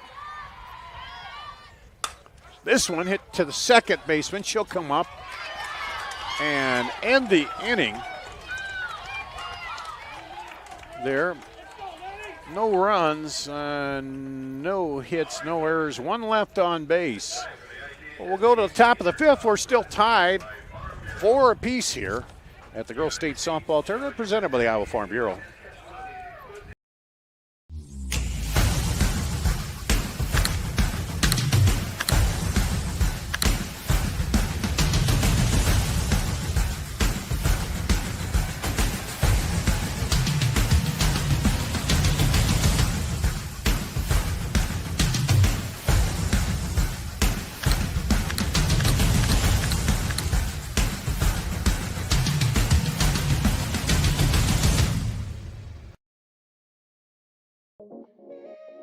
This is you. And you are why we do what we do. Each and every one of you are wonderful, amazing people. So we'll treat you that way on your journey of trusted care. Because the way you feel matters. Unity Point Health. Know how much you matter to this world.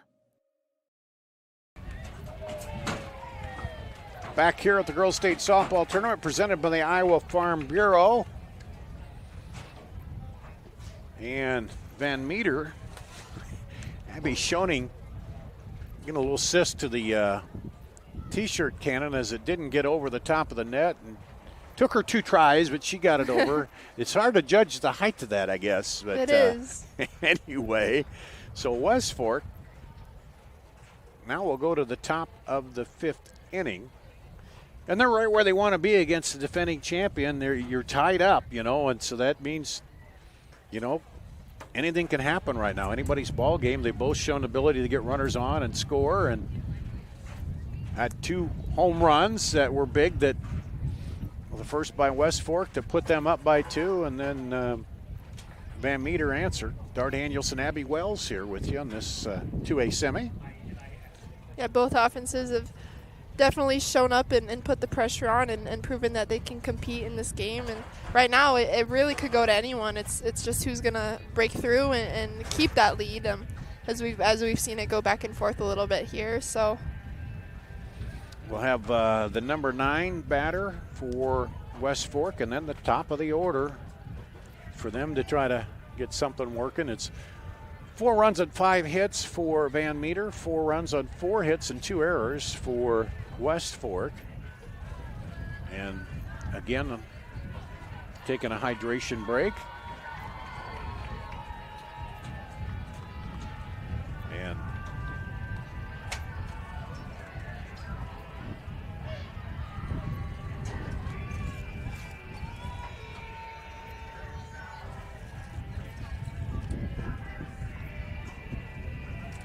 we are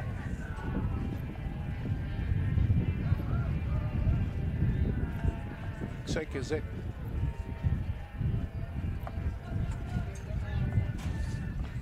Katie Vaught that was catching there, 14 instead of 17, the flex?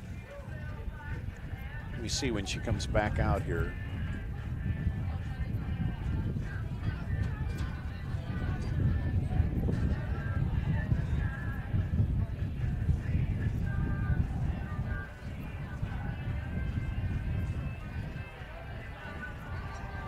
We're waiting a minute before we get going again. Again, the winner of this one meets the winner of Louisa Muscatine West Lyon. That will be on. Scheduled start was 5:15, but if this one would get over, then they're going to start them early to keep a rolling start here, which means they come out, they drag the diamond, they reline it, and get everything going without waiting. Generally, they start everything on time, but with the potential for some bad weather coming in, they're not going to mess around with that. And now I guess that is still Callie Richards catching. I couldn't see with the strap on the back there, but hard to see through the gear. Yeah. So it looks like Libby Truin is back with the IGHSAU officials, getting some attention from some staff members. Not sure if it's a blister she needed covered or something, but she's getting the help she needs, and that seems to be part of the holdup here as well. Yeah. Pitcher, she's had a shoe off there, so I think you're right. It might be a blister or something. And it looks like we got an umpire who was our home plate umpire. I think they're going to take him off. J.D. Hoogstraat. And I know from experience, umpired a couple years in the July Iowa summers, when you're wearing that equipment, you get, on these days, it's really, the fields that got me were the ones that were the lime, that's just out there. Yeah. And that seems like it really heats up a lot. But so I think we're going to get another official come in, and Truin also getting some work done. Pulling the sock back on there. Now, I know a blister on the hand is not good for a pitcher. I don't know on the foot when you're. It's definitely not comfortable. Not comfortable, but it's not as much as the grip and that with the hand, is it? It's impossible to work with here. So Truin will probably be able to continue in the circle without a major issue, just getting the extra support and protection she needs on her foot there. I've seen, I did over at Waukee Northwest and Valley, we had an umpire who had to leave the game. Unfortunately, they were able to call and get a guy come over there to fill in about a half-hour delay or so, but unfortunately they had found somebody close. But And here they have other umpires. I think probably just have to get somebody geared up and come over here. Hey, Devin, we ought to take another break here while we're waiting. Take an extra one here. Producer Devin says we'll do that. So you're watching the Girls State Softball Tournament presented by the Iowa Farm Bureau. The Iowa Farm Bureau is proud to present the state softball tournament and celebrate the accomplishments of Iowa's student athletes. To the Iowa Farm Bureau, this is more than just a sport. It's hometown pride, it's hopes and dreams, it's our future leaders. It's a reason to do more and be more. And it's that farm-strong spirit that can only be found in Iowa. Congratulations to the student athletes and coaches on an outstanding softball season. And remember, today's successes are just the beginning of tomorrow's achievements. You're watching the Girls Union Digital Network with 2A semifinal. You see we're tied up there. And going to the top of the 5th inning, but have an umpire, the home plate umpire's been taken to get some attention here. And we don't know if he'll get some hydration and come back or if they're getting somebody else to come over, but we're kind of in a, well, you can call it a weather delay. It's the weather causing the problem here. Dardanielson, Addie Wells, and what has been a really good back and forth ball game. This 4th inning, well, I guess it was the 3rd where Van Meter, bottom of the 3rd, they took the lead with a walk and a home run, and then in the 4th, West Fork got a single home run by Bradley Dickman. The home run was by Ava Hodenadel for Van Meter. So a couple of long balls have put it to 4-4, and as you can see, pretty even. The hits 5-4. A couple errors on West Fork, but otherwise pretty evenly played game. How do you think this delay will impact the pitchers, if it will at all? You know, hopefully they'll be able to stay locked in. If anything, I think both sides of the field here are able to find the fun in the state tournament too. You see them playing some games over there on the Van Meter side. So if anything, it kind of puts things into perspective. Like, remember, you're playing on the state tournament stage. You worked all season to get to this point. So maybe that'll bring a little more joy into this game amidst the pressure of a tie ball game in the 5th inning here. But I don't think it's probably not quite the same as baseball, where the pitcher's arm could kind of get, cool off, where here it's a more natural motion with the softball, so maybe not as big a deal. It's not too hard, but again, in this heat as well, at least they're able to stay cool. And we saw that umpire had to leave the game, and at least it is not one of the players, and that they're staying cool and healthy. Playing in the heat in Iowa is no joke, no matter how used you are to it. I played for Waterloo West, and in my high school days when we played Cedar Falls, it was who unfortunately just lost in their semifinal game here. One of my teammates actually passed out from the heat, and again, that was scary for us teammates, and again, we had to make some changes on the field. So it's part of the game, unfortunately, this heat, but both teams will be looking to not let it impact their game too much here. All right, still waiting as we get another umpire in here. Is that the field? I don't know if they still played in the field there that's over by what used to be Schoitz Hospital. Cedar Falls? No, in Waterloo West. Oh, Waterloo, yeah, we play just behind our high school right now. Okay. Yep. I'm from that area, so I've been there quite a bit. And Cedar Falls, I have not been to their new high school yet that they opened up. I've seen it on video there, and it looks like it's pretty nice. And then have you been out to the Waukee Northwest out there yet? Or I have not. That's no, a big I've not new made complex, it out and that's baseball, softball out there. And then a lot of the teams, several of the teams here, well, in Central Iowa, gone to the artificial turf. Mm-hmm. I know Waukee has it, Johnston has it. I think Southeast Polk has it too for baseball and softball. I think North Polk just previewed their new turf field as well this year. So which I think those get kind of warm too. Yeah. it's no joke playing on turf. It's always about 10 degrees hotter just because like the plastic in it holds so much heat. I definitely prefer playing on dirt here, not just because of the heat, but I just like rolling around in the dirt as well.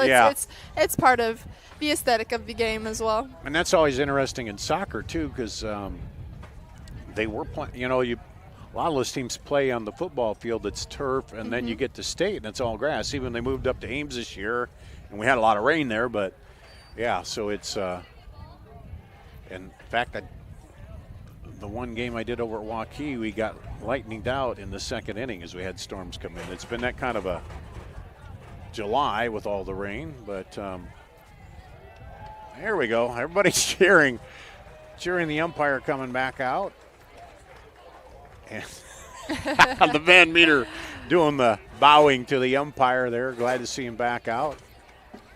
Even the fans are happy about it. Sometimes they give the umpires a hard time.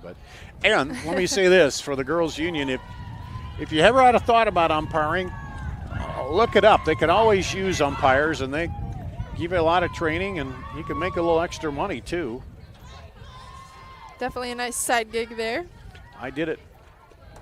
Well, I was in college. I did it a couple years before. Then I got deep into the radio stuff and doing that. But so now they're going to warm back up a little bit here. And umpire will get softballs, so he has those and ready to go. And so we got the pinch umpire coming in, and we're about ready to start the top of the 5th inning here. New home plate ump is Dan Miller. Okay.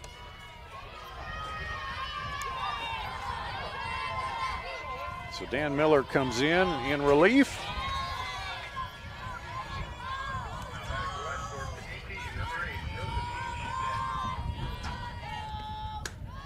And the ball is high. JoJo Schmidt, the freshman DP, in the batter's box. She grounded out to second her first time up. Annie Netton in the circle. Callie Richards behind the plate takes it low.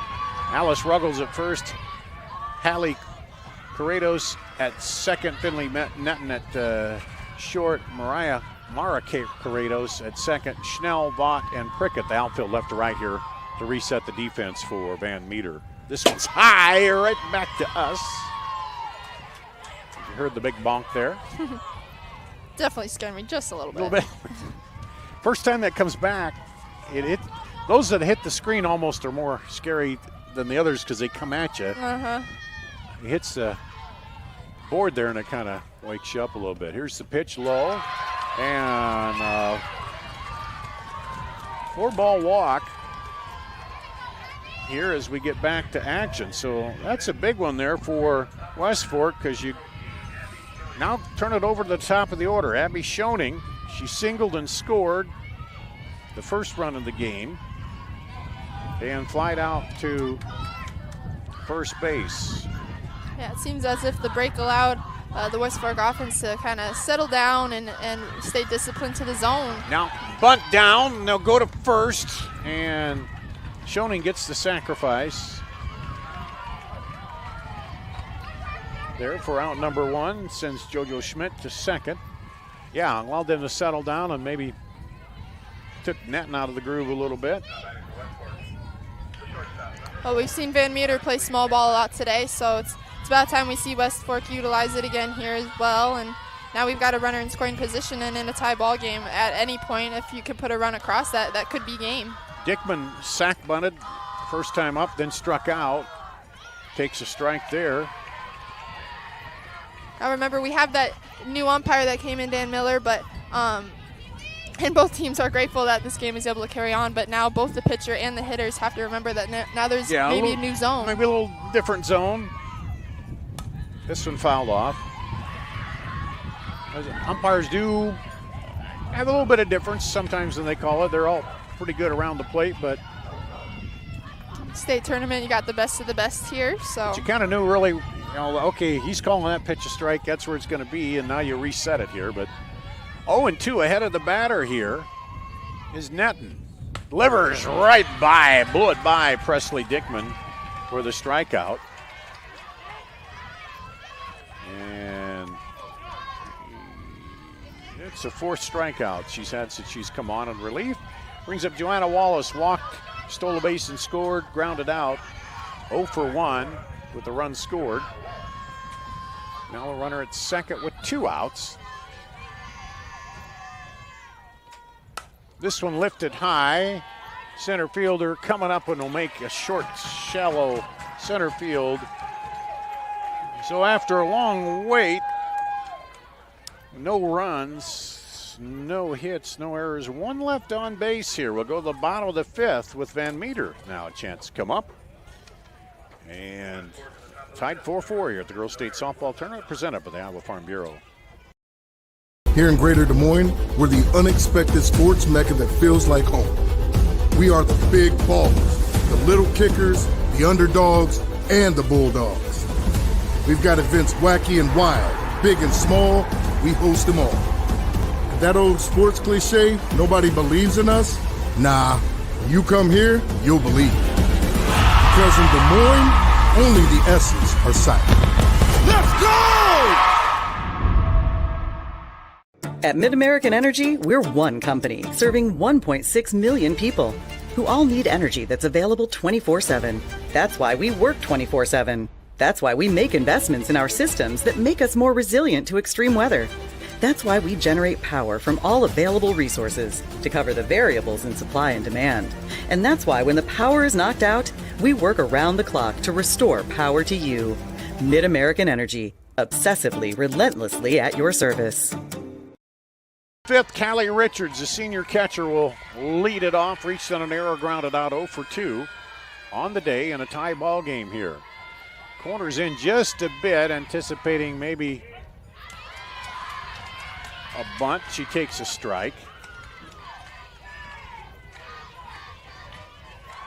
Had a little bit of a delay as we got the home plate umpire. Had to go off to get some attention. Got a new one in. Dan Miller stepping in behind the plate. That one's high. 1-1.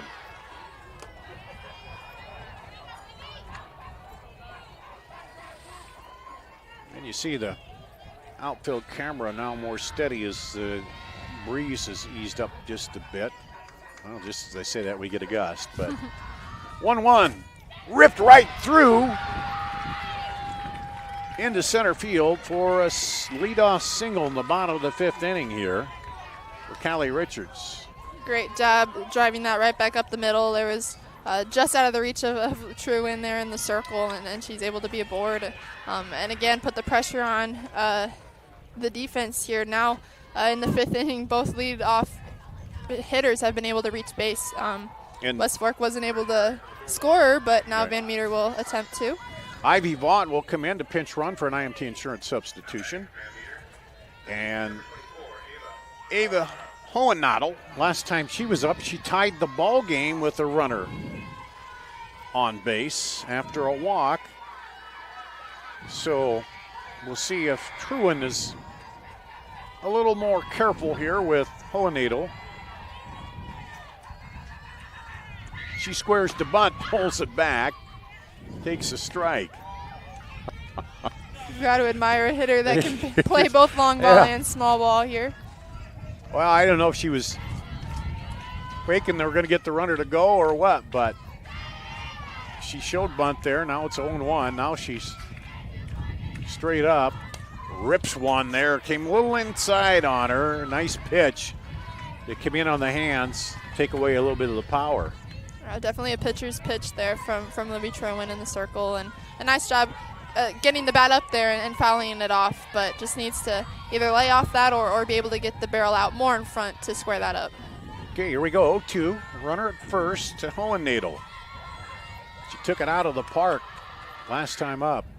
Oh, she looked at that one and held off. 1-2.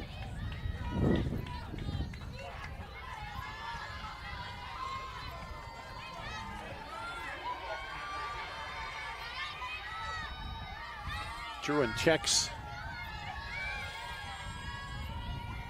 the pitch call. Low, throw down to first and back easily is Vaught.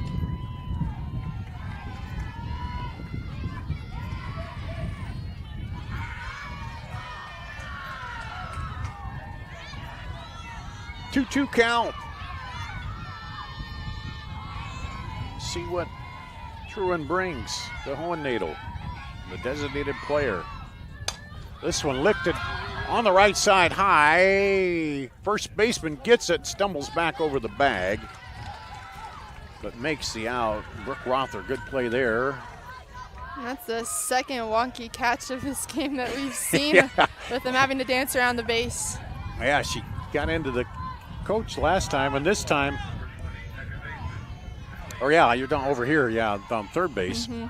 But she did a good job to squeeze it, so if she did fall out or something. Brings up Hallie Corrados, struck out, singled, stranded at third her last time up. Hits one to the right side, runner has to go back, gets under the glove of the second baseman. And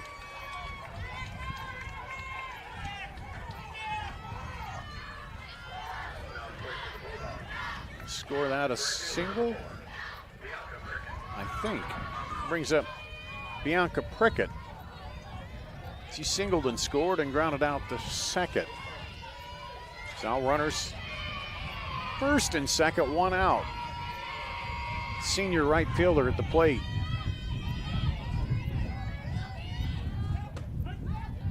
Takes a strike.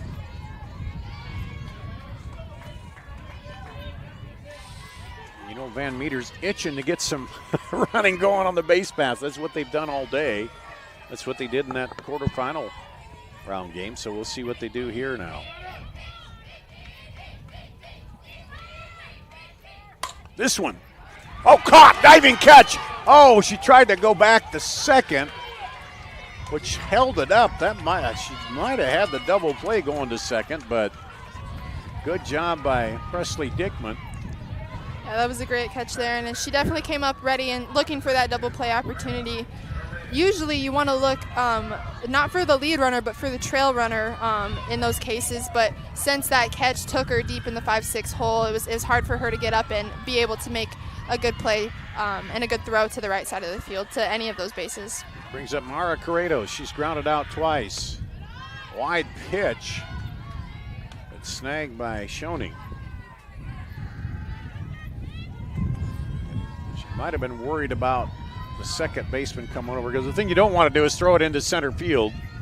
So sometimes you're wiser to eat it and get to the next batter. That was definitely a good choice, and now you've got 2 outs, so. Pull back, strike, 1-1. Van Meter still looking for that opportunity to cause chaos on the bases, but again, the Warhawks defense has been limiting that in these later innings. Truan keeping them too off balance the hitters a little bit with her pitches, up and down, and she checks the wristband to see what they want. Catcher sets up a little outside. That one's way outside the pitch. 2-1. Runners at first and second. You just want to induce a ground ball and let your infield get you out of the inning. Yeah, Libby Truman, usually a strikeout pitcher, but has been relying on her defense a lot more, and the defense has definitely shown up as best they can. This one ripped foul, right side, 2-2. 2 balls, 2 strikes, 2 out, 2 runners on here. In the bottom of the 5th, tied 4 apiece. A winner advances to the 2A championship coming up on Friday at 5 o'clock to face Louisa Muscatine or West Lyon. The winner of the game coming up after this one. And right now, it's anybody's ball game at this point.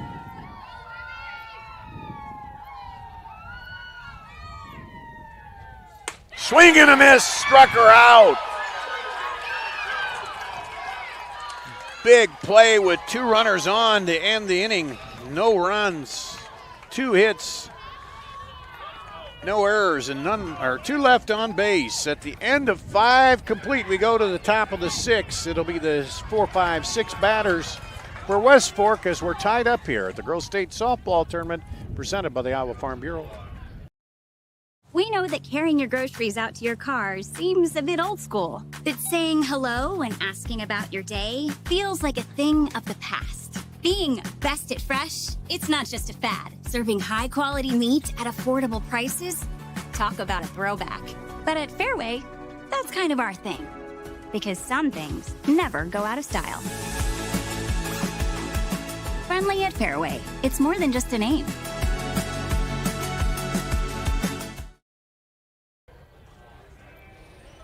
You're watching the Girls Union Digital Network.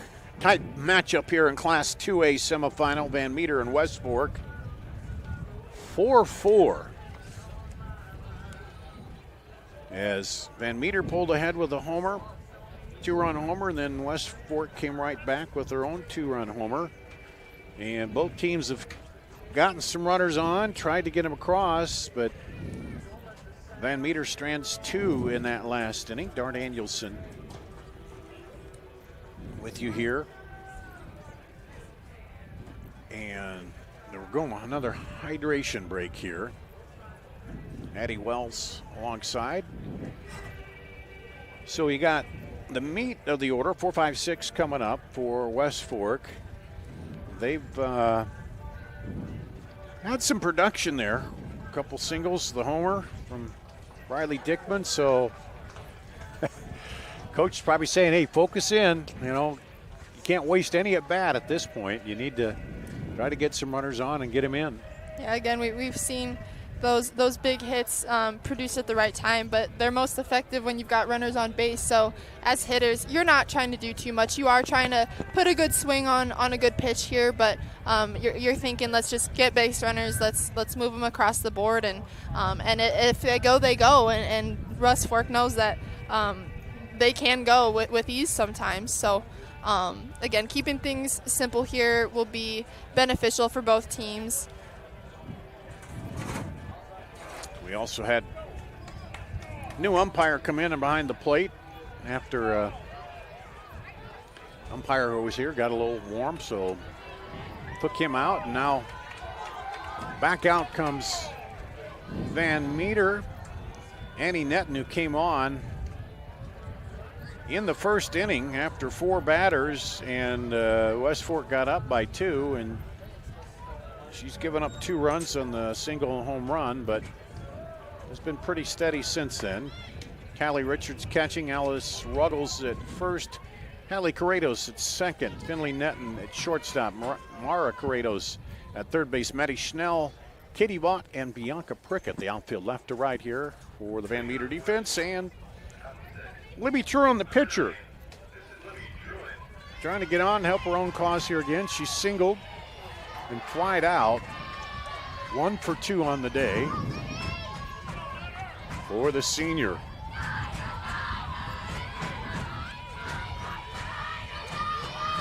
Fans from both sides realizing we're into the 6th here, something's got to happen. Well, Truon steps out.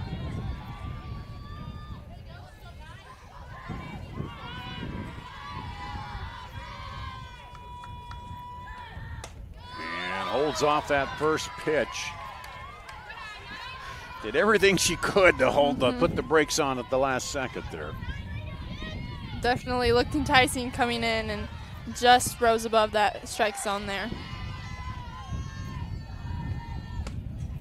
Catcher sets up outside, and Richards can't pull it back into the zone. 2-0.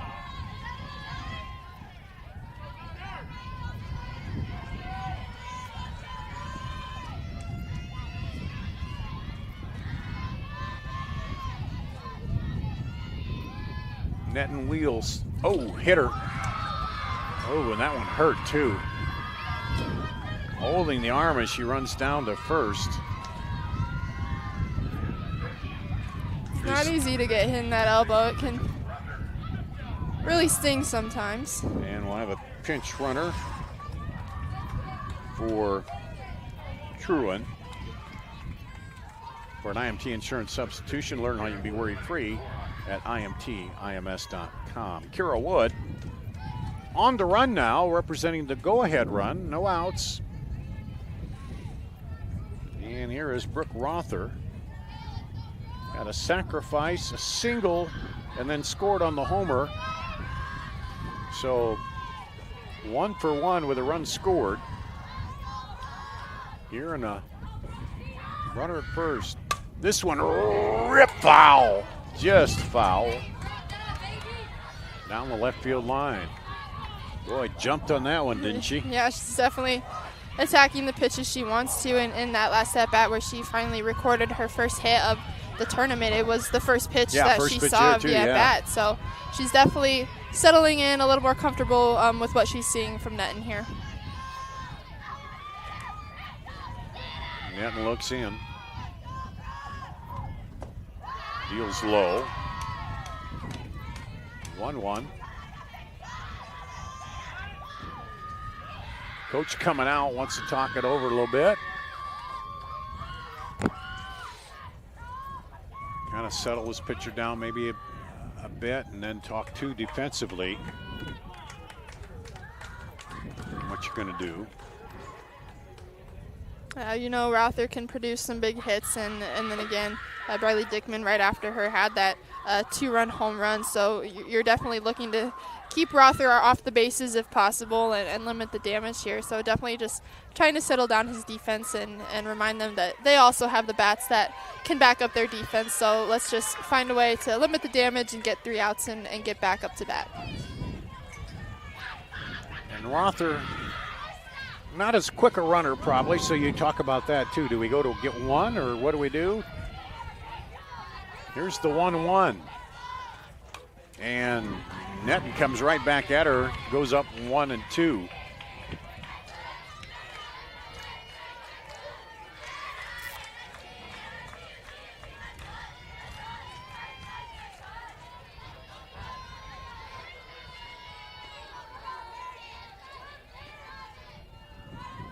Netton looks into Richards. Here we go. And struck her out. Well, that coaches conference in the circle worked, huh? Sometimes it's all you need. Just confidence boost, and that's a huge first out of the inning. And again, they've got 1 runner on, but not yet in scoring position. But again, it doesn't really matter. Well, it could be in scoring position with Briley Dickman because the last one she jacked out of here. So we'll see here. She's 1 for 2 with the homer and 2 RBIs. And swinging on the first pitch, sends it low. Got a feeling everything she's going to see is going to be a little bit low. And yeah, Richards got stung in the hand a little bit on that, kind of shaking it off. We saw that big swing right away in the first pitch of that last at-bat, and we commented on it, and it paid off on the second pitch. But set up inside, comes inside, and she swings again. Yeah, at that, for the homer, she swung way underneath behind a high pitch. And then the next one that came down, she just jacked it.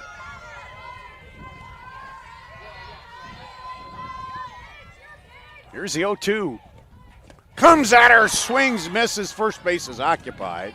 So 2 big strikeouts now. Almost a miscommunication on the bases. Dickman almost thought she could run down to first and take it, but it was occupied. But that initial movement towards first almost confused the Wood out there on the base and almost started taking off and realized she had to stay put as well. Well, how about Netton, the 8th grader, coming back with 2 strikeouts here. Now faces Ainsley Renfrey, who has 2 of the 6 strikeouts today. She's 0 for 2, the freshman left fielder.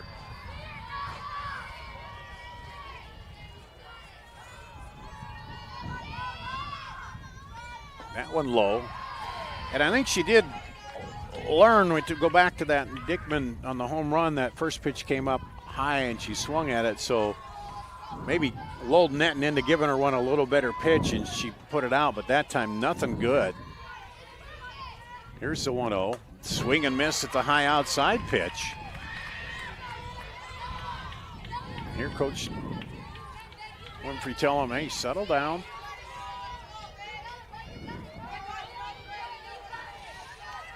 One, 2 out. Go ahead, run it first here in the top of the 6th. There's a strike on the outside edge and low. That's not an easy one to hit. And remember, we haven't seen much difference in the strike zone here, as most of the balls have been put into play or swing and misses for strike 3. So as we see these called strikes, the hitters and pitchers are having to adjust just a little bit. This one popped up foul. Out of play on the right side.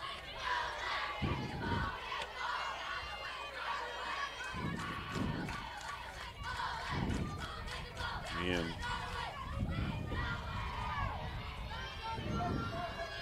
we got started right on time, but this game had a little delay for the umpire. We have some hydration breaks, but here's the 1-2. This one comes inside low, 2-2.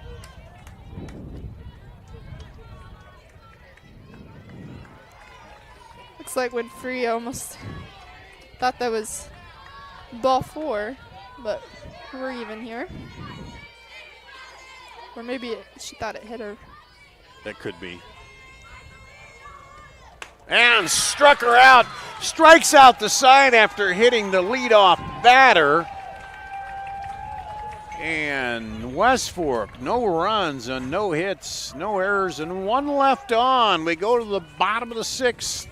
It'll be Van Meter coming up with the 8-9 batters and the top of the order here as it stays tied at the Girls State Softball Tournament presented by the Iowa Farm Bureau. At MidAmerican Energy, we're one company serving 1.6 million people who all need energy that's available 24/7. That's why we work 24/7. That's why we make investments in our systems that make us more resilient to extreme weather. That's why we generate power from all available resources to cover the variables in supply and demand. And that's why when the power is knocked out, we work around the clock to restore power to you. MidAmerican Energy, obsessively, relentlessly at your service. We go to the bottom of the 6th inning here at the Girls State Softball Tournament presented by the Iowa Farm Bureau. Due up is the first baseman Alice Ruggles. And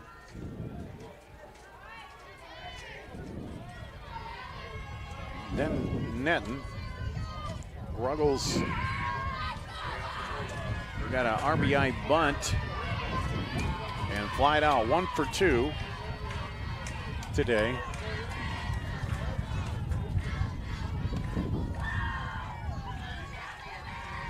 She steps in against Truan.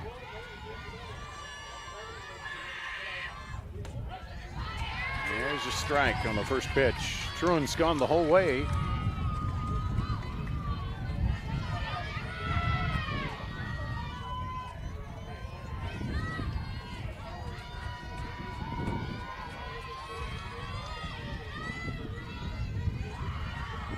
Strikeouts she's had. Swing and a miss there.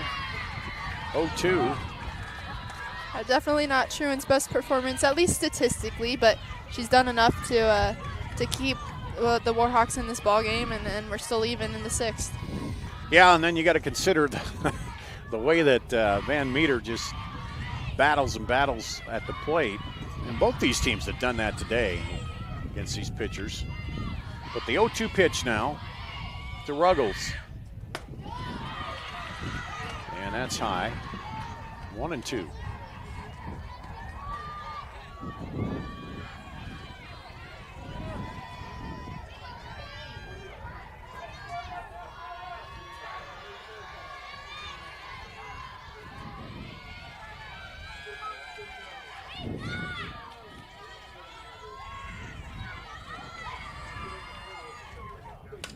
Fouled off, fisted off.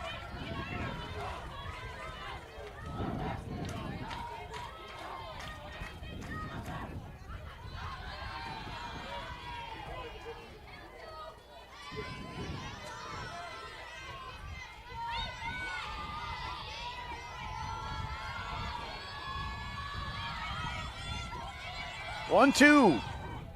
Swing and a miss. Took a little off it. And there we see that fire from Truan in the circle that she's known for when she gets in a groove. She gets real pumped up, and that helps her team get pumped up and excited too. I love seeing that energy on the field. Brings up Annie Netton, the pitcher who came in the first inning.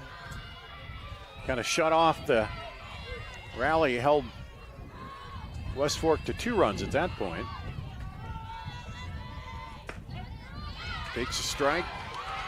Outside.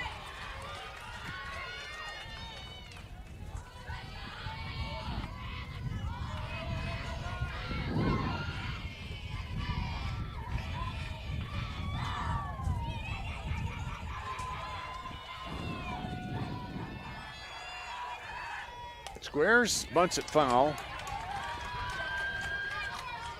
Down in the count 0-2. She struck out, flied out to third.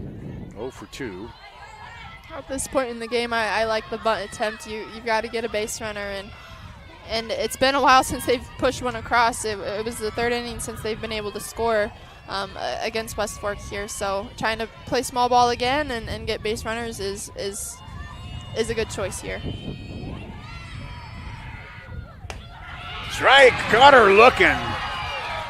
The pitcher didn't believe it. But that's strikeout number 5 for Truan, and Netton goes back to the bench, and that brings up Finley Netton, the senior, who doubled to start it in the 1st and scored. Flied out to right, singled, and was stranded in the 4th. 2 for 3 with a run scored for Finley Netton.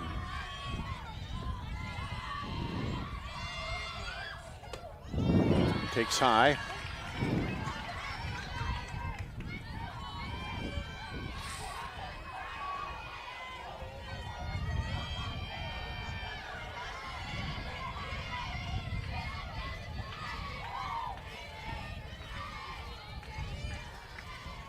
Truan.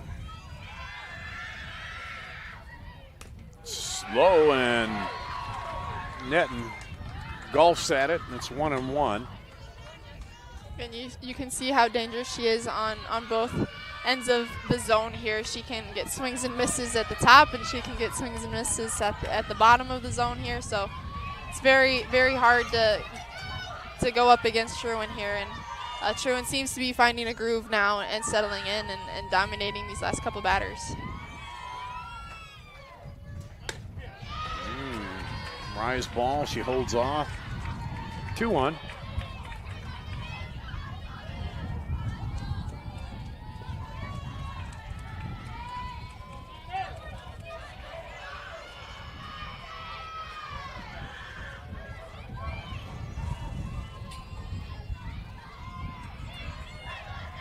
Trying to go 1-2-3 in the inning. 2-1 pitch is low. 2-2 count.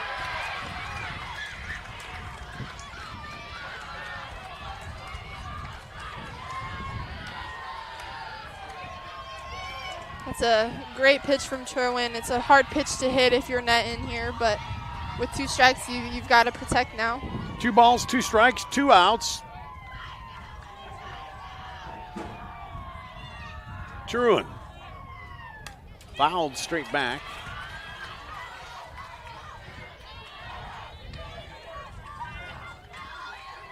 Great job getting a piece of that pitch that was high in the zone. Again, one that usually gets a swing and miss for Truan here, but Netton proving to be more difficult to get out.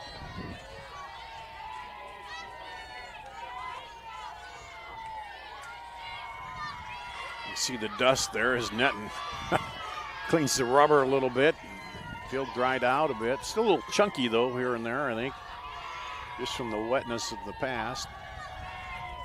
Here's the 2-2 again. Swing and a miss. Strikes out the side in the bottom of the 6th.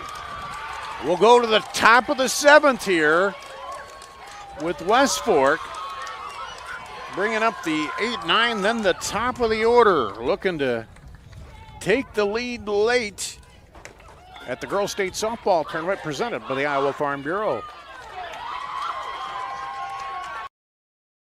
The Iowa Farm Bureau is proud to present the state softball tournament and celebrate the accomplishments of Iowa's student athletes. To the Iowa Farm Bureau, this is more than just a sport. It's hometown pride, it's hopes and dreams, it's our future leaders. It's a reason to do more and be more. And it's that farm strong spirit that can only be found in Iowa. Congratulations to the student athletes and coaches on an outstanding softball season. And remember, today's successes are just the beginning of tomorrow's achievements.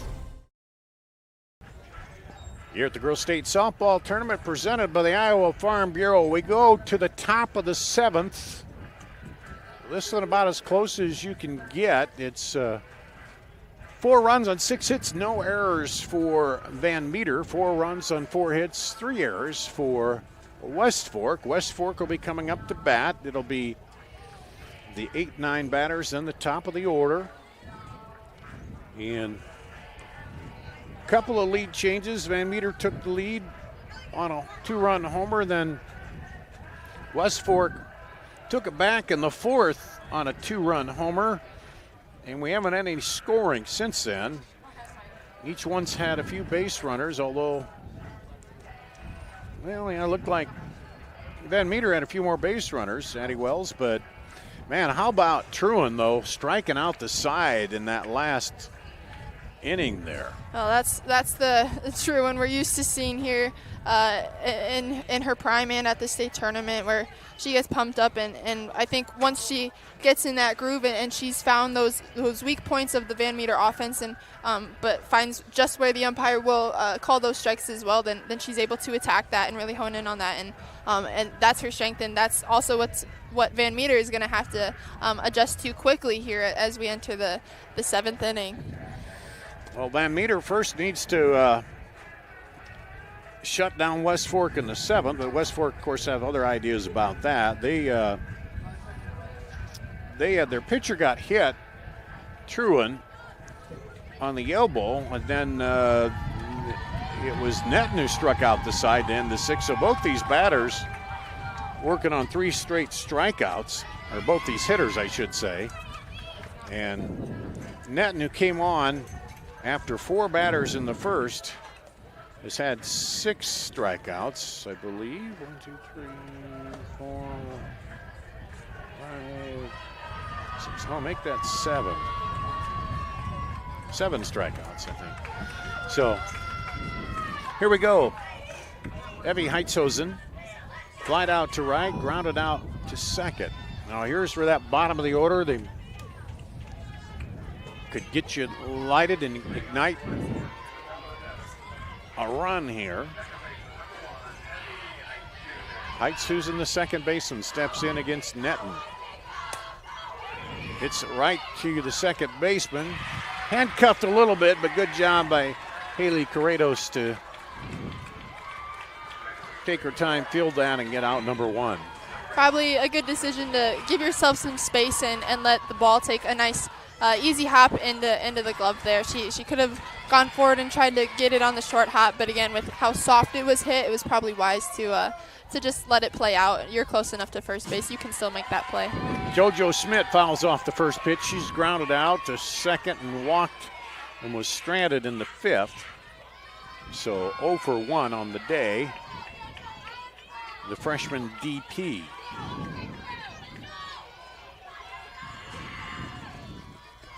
Swing and a miss at the high one, 0-2.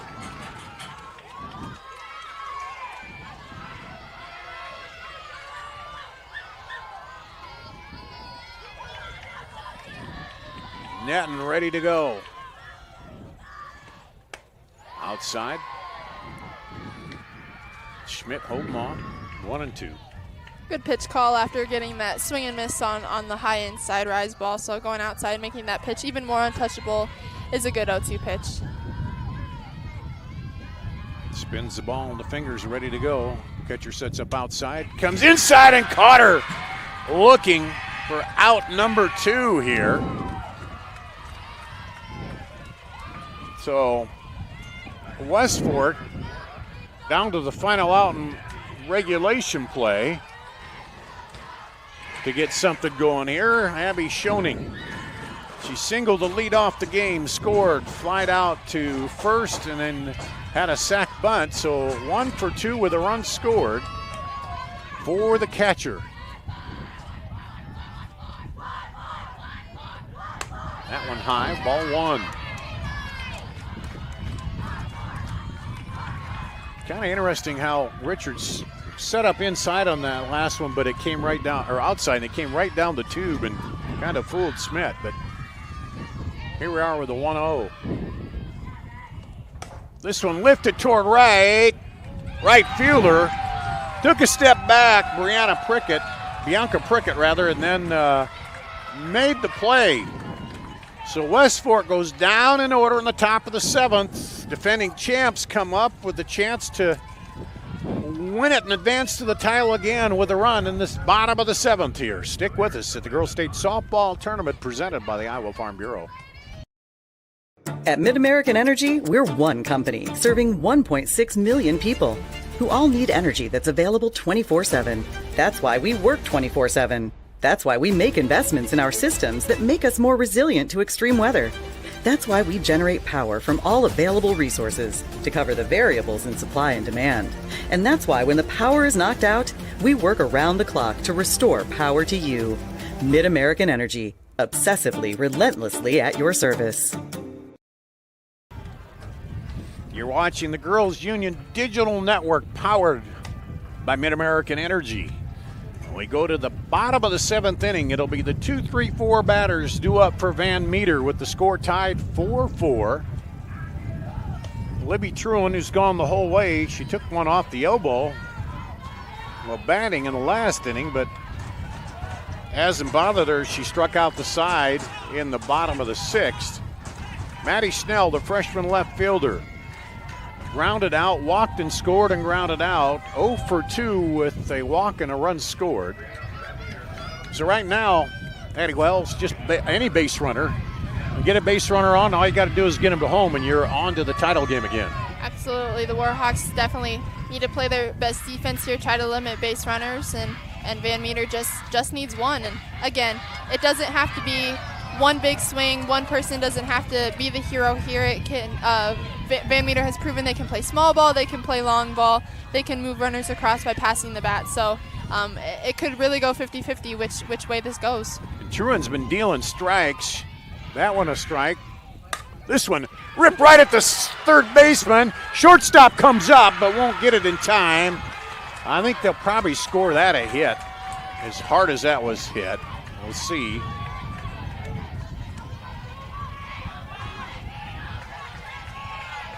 See the replay. This was no, they're going to call it an error.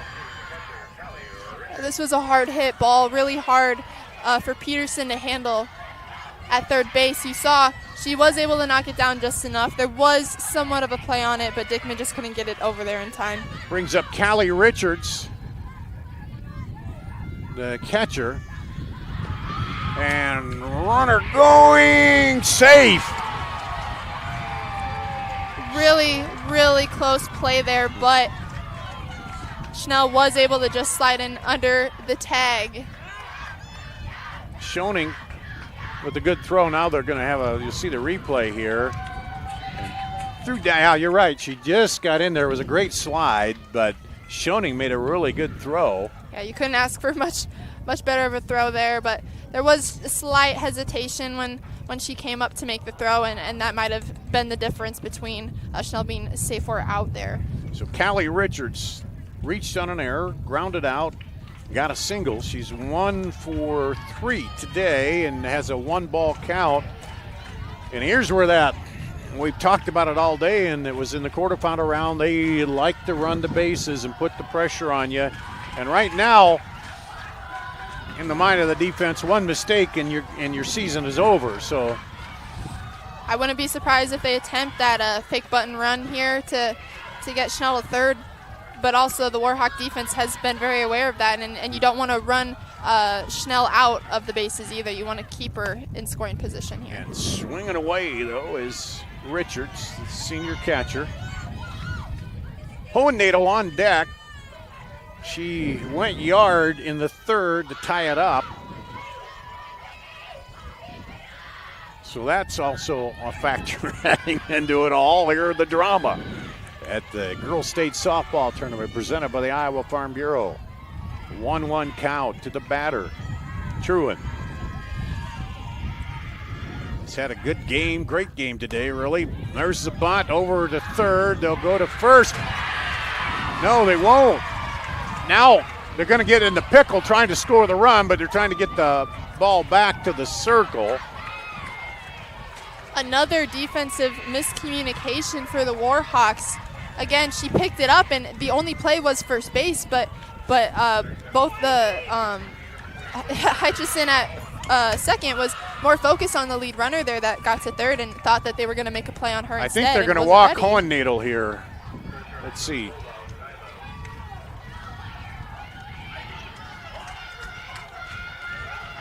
Well, they're calling that a single.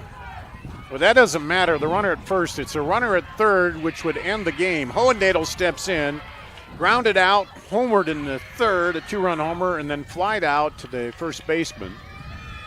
No outs. Runners at the corners. So you need 1 run to advance. Timeout called. You know, I'm pretty surprised that the Warhawk defense is playing as normal and deep as they are, knowing that tying run is, winning run is at third. Yeah. The walk-off run, it would be. But you also don't want to underestimate the power of Hohennaedel, and you want to be able to be deep enough to snag anything that could get through the infield here. Here's the pitch to Hohennaedel. Rips it towards short, and it's dropped. Van Meter will go to the title again. I don't know if she would have been able to make a play there or not, but no, that was going to be tough either way. It was a high chopper, and Dickman, the shortstop, is clearly upset about that, and it's not how you want to see your season end. But like we said, it didn't take just one hero. Van Meter put the pressure on by getting runners on, and were able to find their way to walk this off and play for the title again. Van Meter wins it in the bottom of the 7th, 5-4, with the hit by Hohennaedel. She tied it up with a homer in the third, and here sends in the winning run in the bottom of the 7th. They'll play Friday, 5 o'clock. And we'll see him advance.